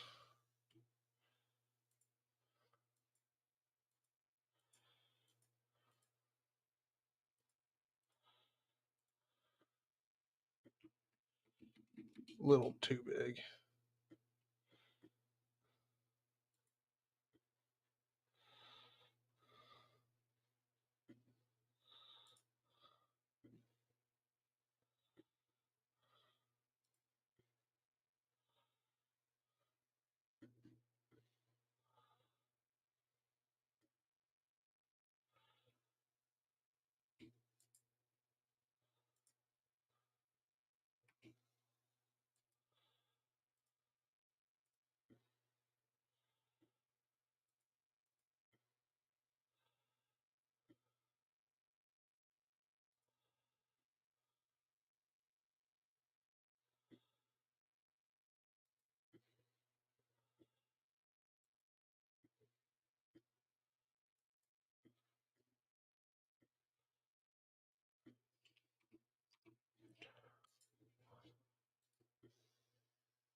All right, so yeah, we do need to go in here and sculpt this a little bit better right over here.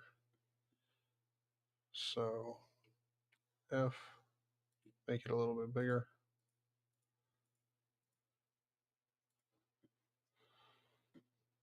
Do need to ploop this all out.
Yeah, this one looks way, like, see, that looks way better now.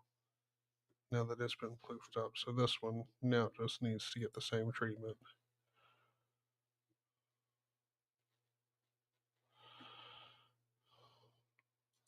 So ploop, ploop, ploop. Right there. Yep.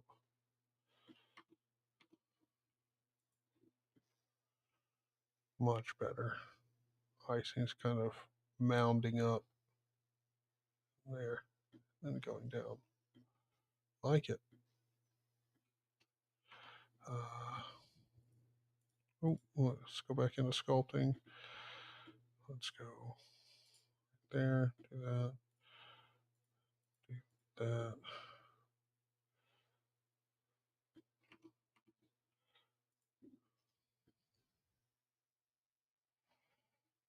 Cool.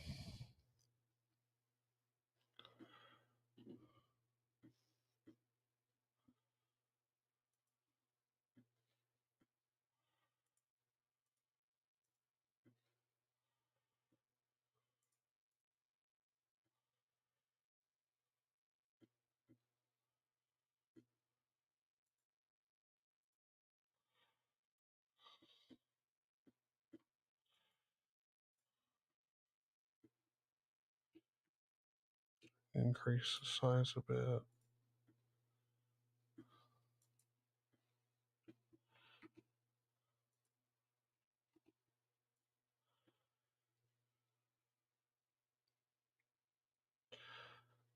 Lump.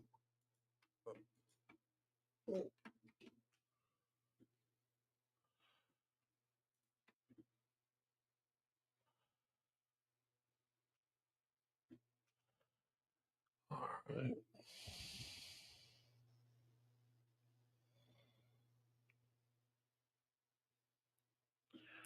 Yes, the cursed donut.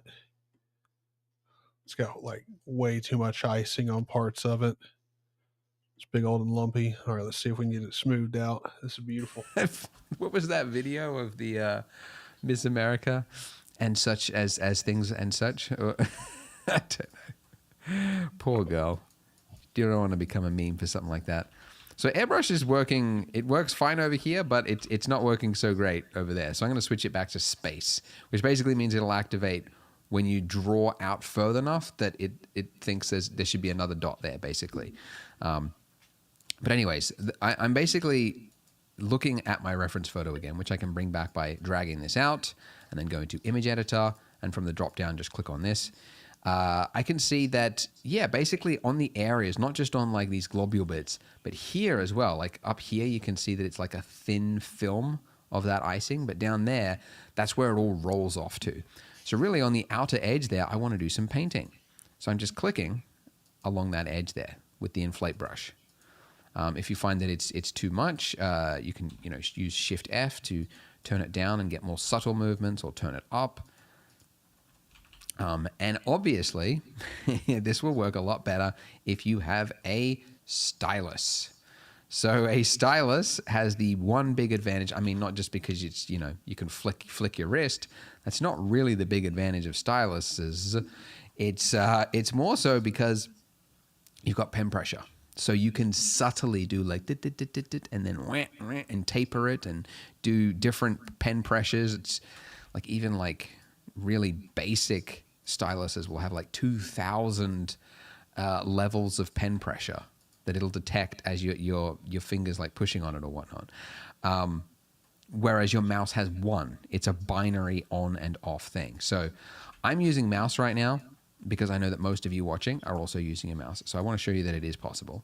But I also want to say, I recommend getting a stylus if you can afford it. And especially if you want to get into characters, or, don't rush out and invest in something before you're absolutely sure that you enjoy Blender and that this is something you want to do.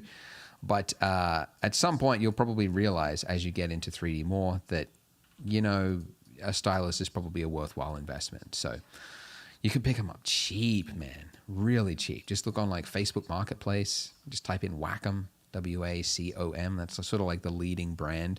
But there's a bunch of like cheaper brands nowadays. that you could go to Yes. as well. My donut Anyways, is another a one I'm going Franken to donut. do is just Mine is definitely a Franken donut. I'm gonna make the camera invisible again so it doesn't block the donut. My beautiful Franken donut here. Like, I mean, like, dude, like that right there and that right there, I'm pretty sure it's a mound. Like right over in here and over there, there is just a fucking mound of icing on this bitch. Oh, it's fantastic. Like this right here, Diabetes Central. It's a good donut. And again, you got to remember this donut's like 5 to 6 inches big, so it's a hefty donut. across here because we got this sculpt brush out. Why not just add a little bit of variance? Oh, the strength is too high. I'll turn that down. A little bit of variance to our top, our icing here. Why not? So I'm just doing a few little dabs, a dab here, a dab there, just to give a little bit of a wavy surface. Why not? And then also down here, although it's not really going to be seen that much, I'll just make sure that there's a little bit of variance here. Right? It's usually where it's like, it's all sort of mushed together in the center anyway. Would there be like a little bit of the dough sticking out underneath? I don't know. Donut shops are popular, man. Like, I don't know if that's like a revelation to anyone else, but like, I don't know. I try to eat healthy and like avoid sugary things, right? And so I just, for my whole life, I've just been ignoring like donut shops. But then I went there to take a like reference photo, or that video that I showed you. And I was like, wow, there's a queue. And it wasn't like a, like, you know, artisanal donut shop or anything. This was just like your regular Donut King, just in the shopping center. I was like, wow. So there are people that are just like, got to go do my groceries. Buy a donut. Yeah. Not judging. Okay. Well, I mean, look, okay. Everybody judges. But it's one of those things where it's like you think the rest of the world is how you view it, right? But it's not. Everyone's got their own snacks. I totally see the world as in where most people are out there getting donuts. And if they're not, it's because they're not able to, or they just don't treat themselves. You know, you got to go out there, adventure, get yourself diabetes from time to time. You know, get yourself a good handful of diabetes. Good old diabetes. Would say that me eating nuts is a poor idea of a snack. Maybe it is. All right. Looking at my donut here, let's do some more. Yeah, might as well. We got the sculpt brush out. So select your donut. If you can't do that, you have to Control Tab. This is how I'm doing this, or you can go up here. You have to swap to object mode, remember, before you can switch to another object to start sculpting that. So when you've got the other object selected, then Alt Tab and do some sculpting over here as well. So I'll do a little bit of inflation. Not hyperinflate. No. I don't think our donut needs to be inflated at all. I don't know anything about politics or economics. I just see stuff on the news. Hyperinflation. I'm like, ooh, doesn't sound good. All right. Just a few. Maybe I need a little bit more strength. Wow, I don't know. Is this my blender or is this mouse? My mouse that's doing that. I don't know. It's very bizarre. All right. Well, maybe I just need to reformat my computer. It's been a while. Okay. How's it looking? Pretty good. I'll swap back. I'll do a little bit here, a dab here, a dab there. You get the idea, right? I don't need to show you everything. Play around with it.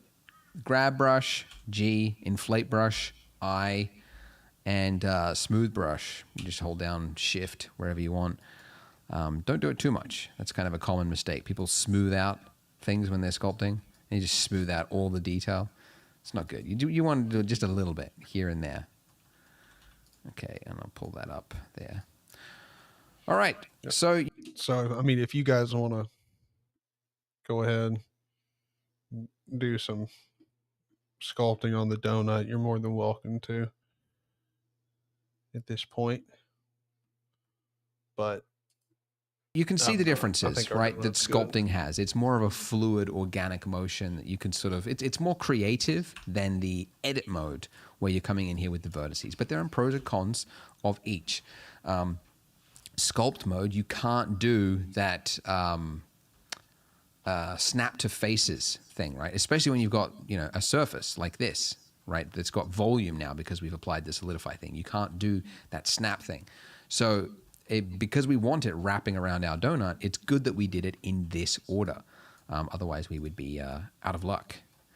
It's also a little bit harder to do like this part, right? Like it's like this part needs to go out, this part needs to go in. Yeah, it's just, there are certain things that you'll be like, oh, it's just going to be easier if I just swap into edit mode, and I'll do it there. And then I'll swap back to sculpt mode when I want to do something there. You just sort of get better at it. Anyways, I'm going to jump back to layout mode now, which is, I guess, sort of, maybe it's more of like the default view, but layout is the one that you normally stay on. That's where at least that's where I stay rooted. And then because we've got like some of this like little jagged edges coming in, I'm going to add in another subsurf modifier. If you've got a poor computer and you find that like it's like rendering becomes complex later, or it's hard to move around your viewport, you might not want to. You might want to just like delete that perhaps. But on my case, I would just want to make that look nice and smooth. So that's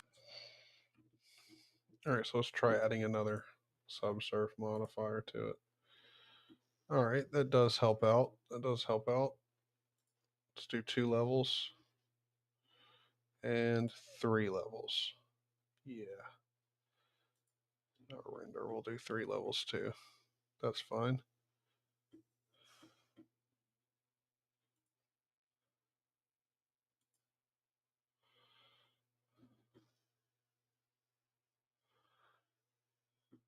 I mean, I can't actually see the blocks over there.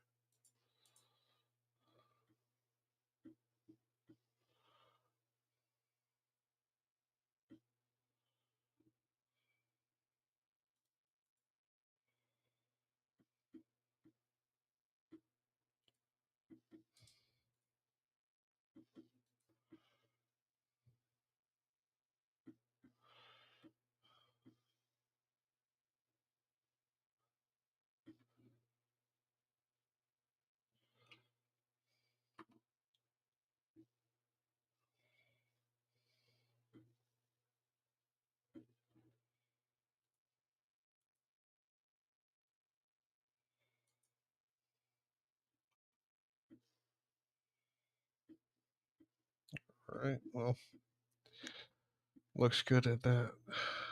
Fixed up some of the errors that we were having, so we'll keep it right there.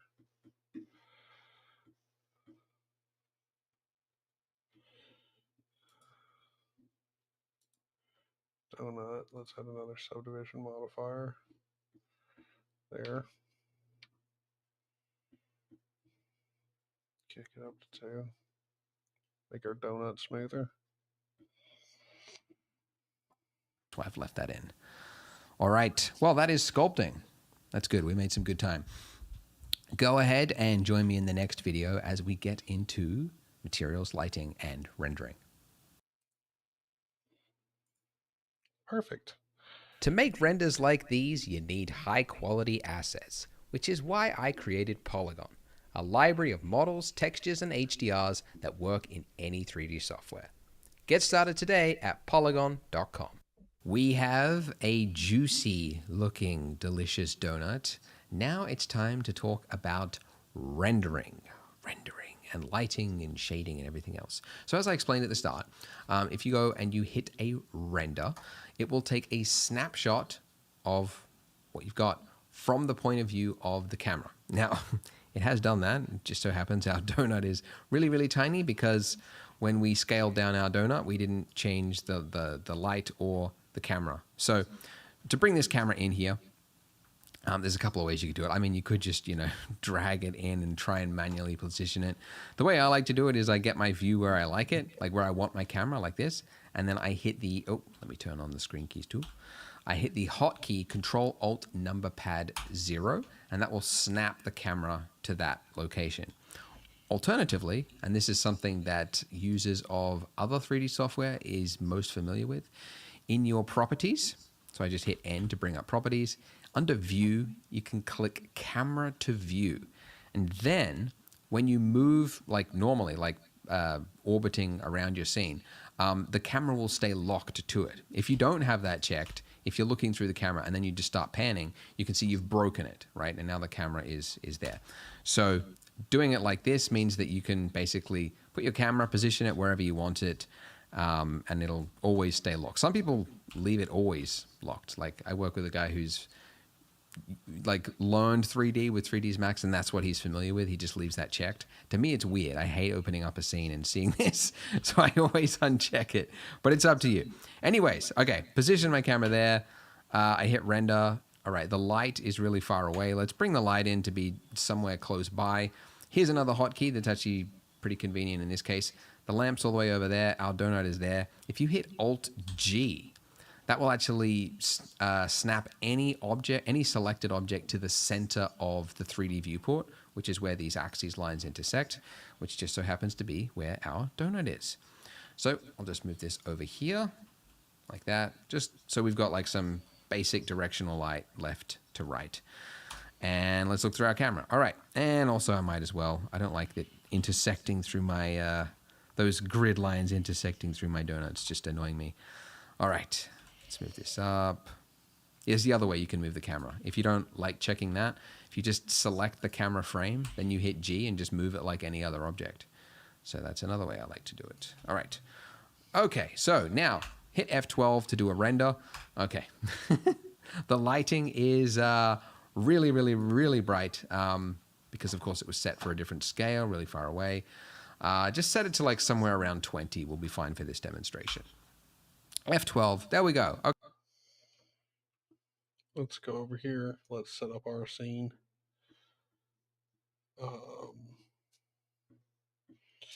Where is our camera? Here we go. Camera. Alt-G. We showed you that last time, so we're going to go G. Oh. Escape. We just want our light. G. Good Lord. Why is my donut coming with it?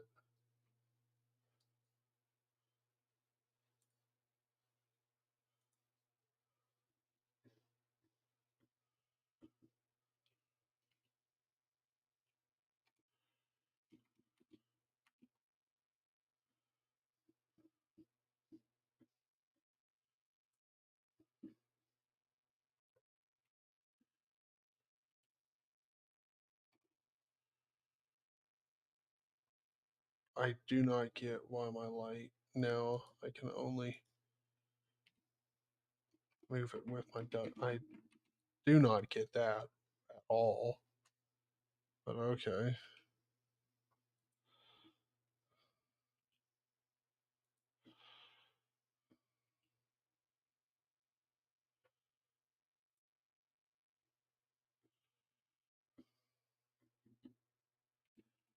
Why?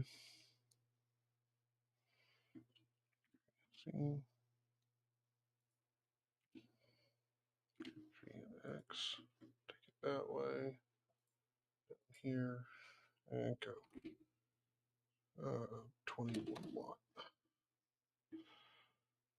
All right, and then numpad 0 from the camera view. Then select the camera G, and then we're going to move it ZZ, which will be on this forward axis here. So move it there, then G, move it up to like right there. And if I do an F12 to render it out, bada bing, bada boom, we get our icing doesn't look all that smooth, if I'm being honest. It doesn't look like it's getting smoothed out like it should be.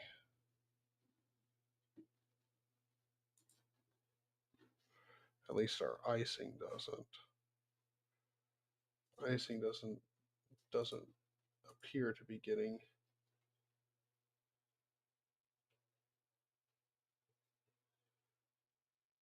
It's smooth.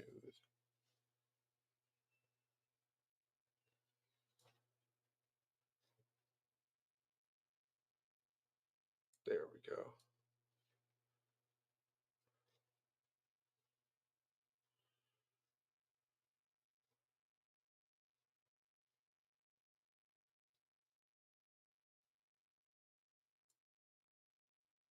So that's F12. Let's see.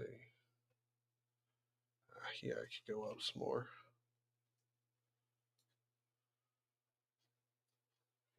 Let's just keep it at 6.75 and at 2 repeat. Because now it looks pretty damn smooth. Let's do F12. And there we go. Does look much smoother. But I'm going to do 8 and a factor of 3.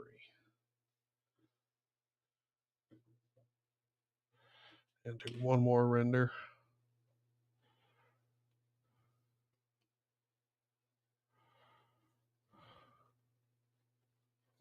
Looks good to me.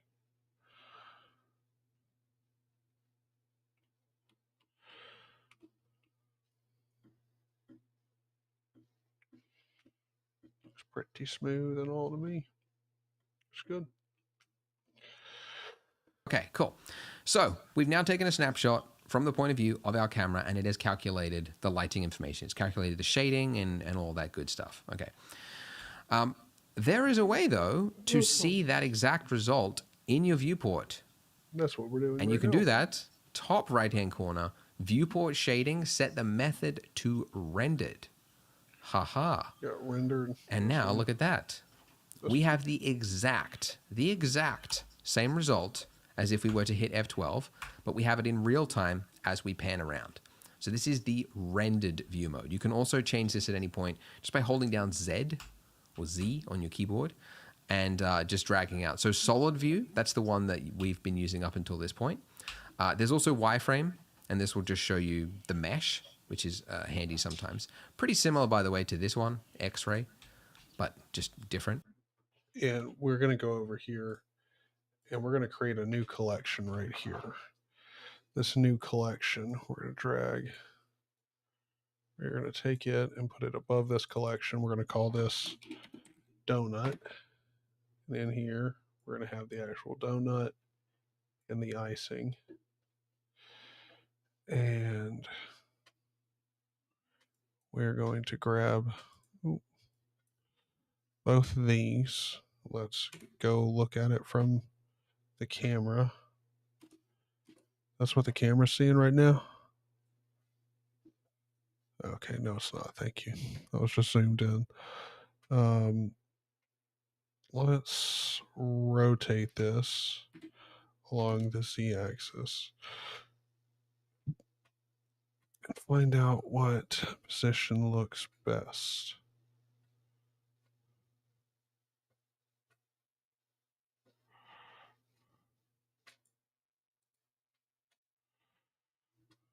I think that one. Yeah, that looks the best. Q. Cool. So now, I also know we're going to set this up to be in a different position for the final render. And I'm going to go ahead and just get prepared for the final render. We need to rotate around, what is it? The local x-axis. Yeah.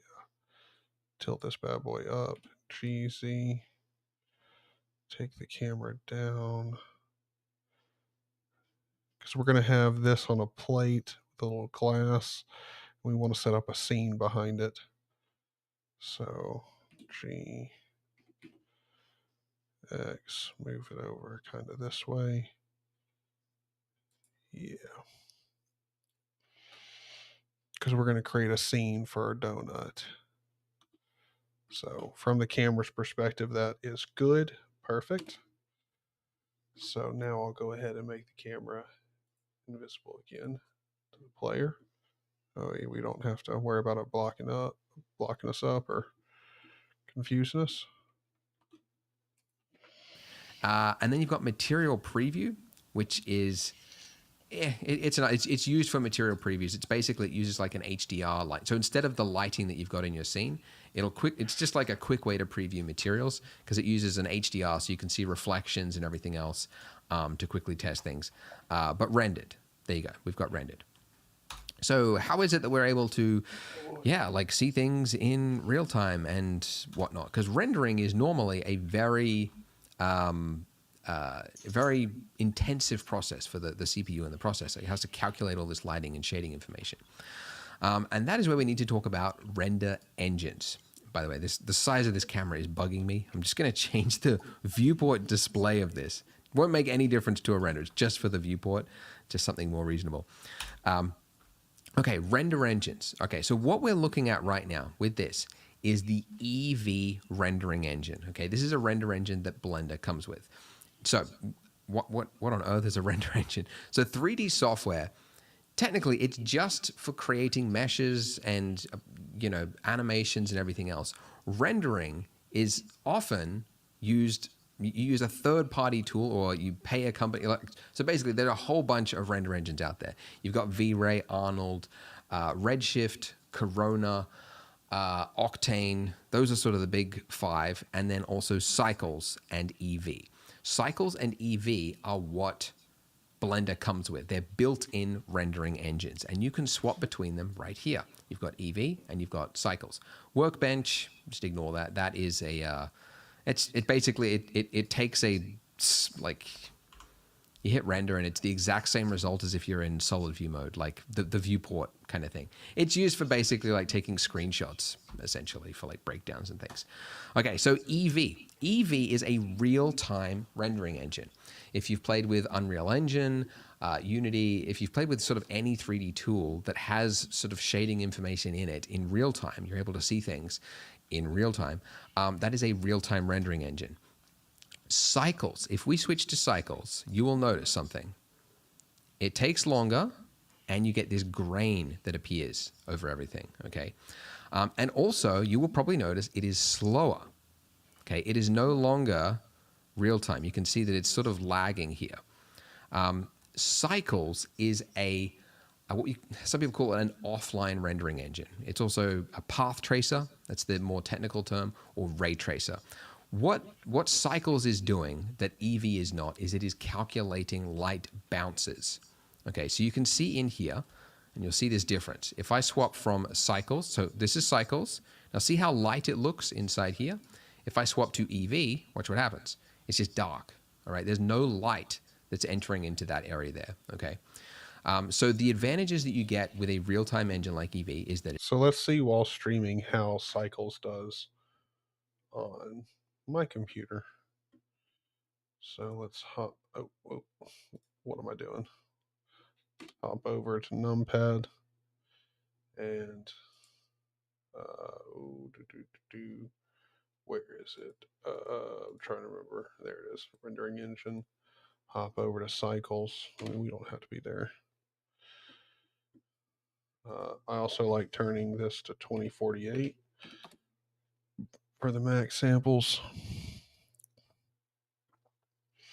So, I mean, it's not actually laggy as I'm moving around, but it's just hyper pixelated.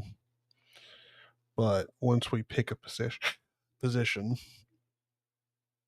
you can see it's going to take time. We're only on sample 27 out of there, but the quality of the lighting just gets better and better. And if we go down in here, you'll see that as the samples keep growing, the lighting in here gets less and less pixelated. It gets nicer and nicer and nicer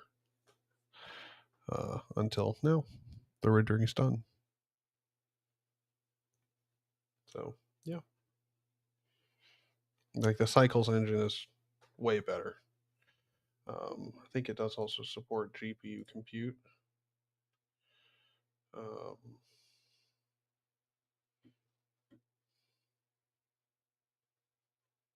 which I don't know if it's actually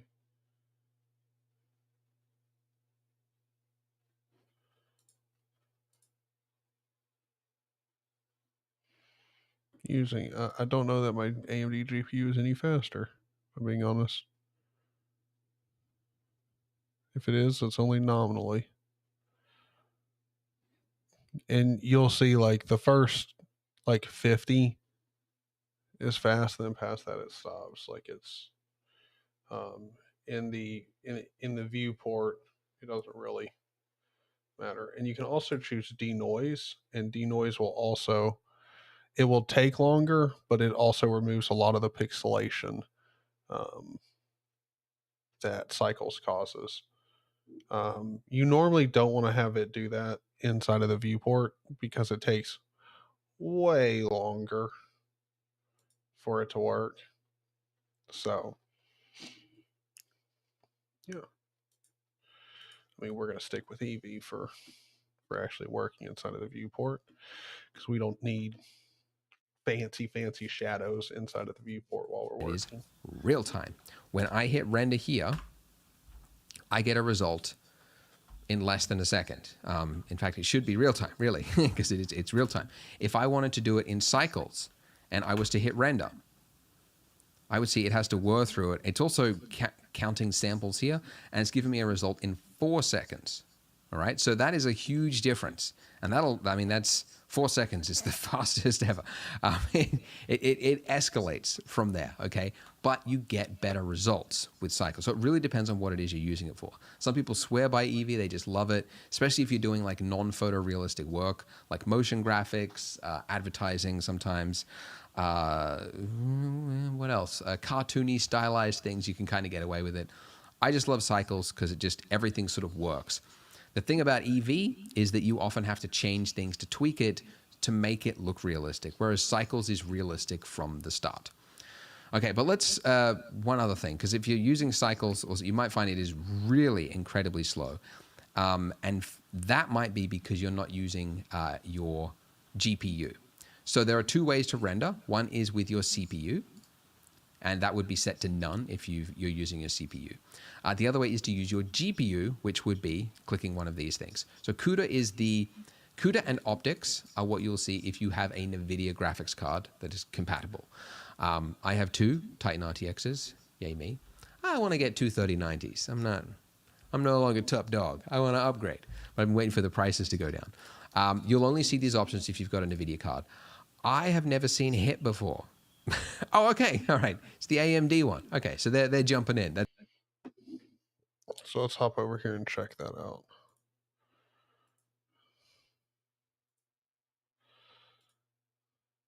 Radeon 6600 XT. Cool. So we've got that.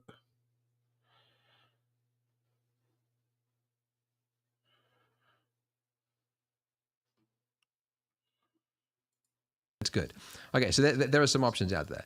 So if you have a compatible card and you see those options, definitely use it because more than likely it'll be miles faster than CPU rendering. For context, let me show you. CPU on my CPU rendering, you can see it's going to take a while. I'm already past 4 seconds and I'm not even a 10th into it. Not even 100th. Okay, it's getting faster. All right, it's speeding up because you can see it's figured out. Okay, so 16 seconds. So it's 4 times as long on my CPU. Now, obviously, that will change wildly depending on your hardware. Yeah, okay, and what's the difference between CUDA and optics, by the way? If you've got both, use optics. It's the newer one. It's only for newer cards. It's more compatible, and it will be faster. CUDA is older compatible, so you might not see it if you've got an older card. But use optics if you've got it. Okay, but let's swap it back to EV because I know that some people will want to use this tutorial just for EV because not everybody has a graphics card or anything that can really perform it, and you might just have to use EV. So I'm going to show you how we can get this working with EV. First of all, let's add in a mesh so that we can see see how it's going to look with shadows. Okay, this is where Eevee falls apart. It's shadows, or it doesn't really fall apart. It's where you need to start tweaking things. Cycles will just work. Okay, it's got bounce lighting. It's got the correct, like, look that darkness under there, right?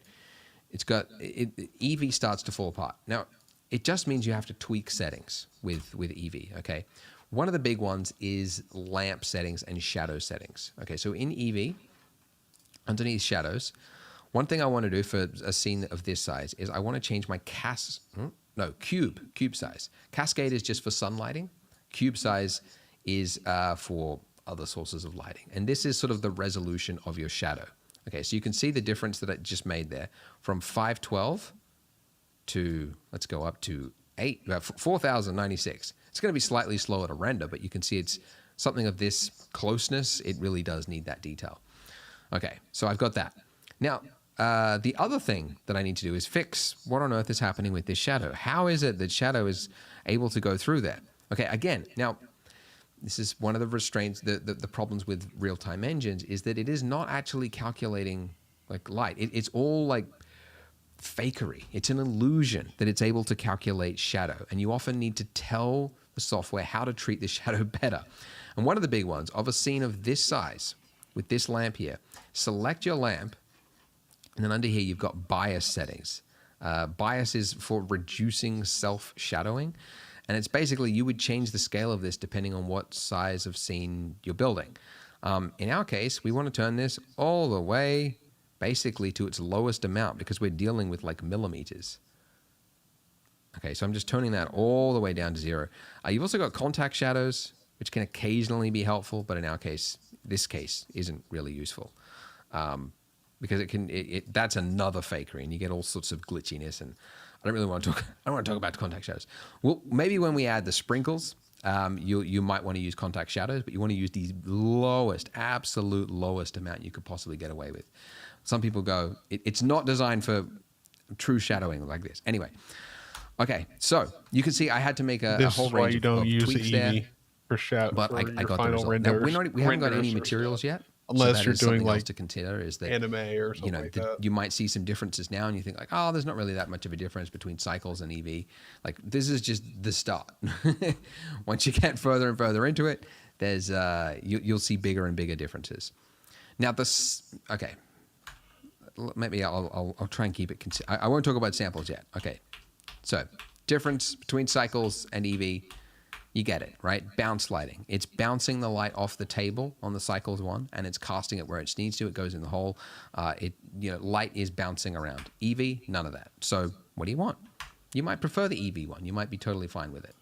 Something you have to do with Eevee, for example, is ambient occlusion, which will calculate basically in crevices and things. It will do what cycles does by default without needing to use that, right? That darkening of the effect there. So again, Eevee, you got to turn on things to try to make it look realistic, whereas Cycles is realistic by default.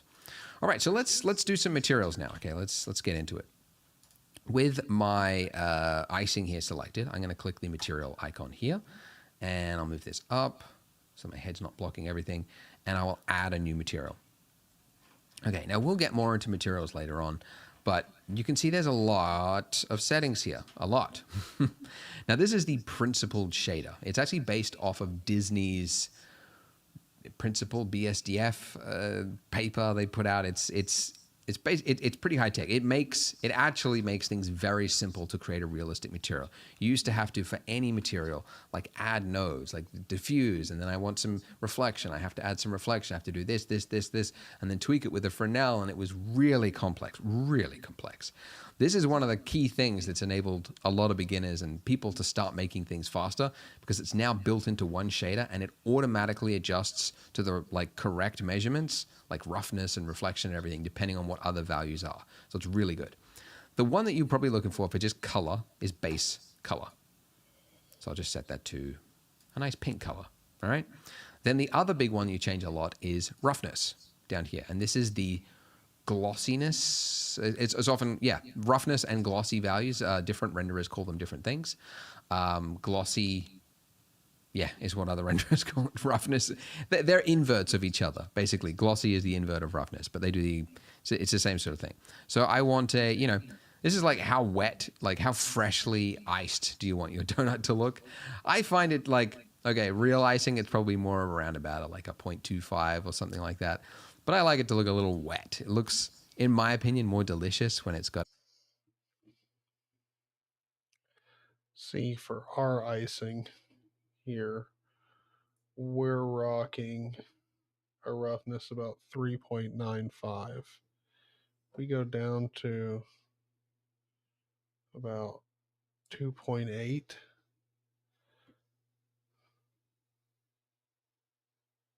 Yeah, that's better. That's better. That is arguably better. Some wetness to it. Ooh, let's go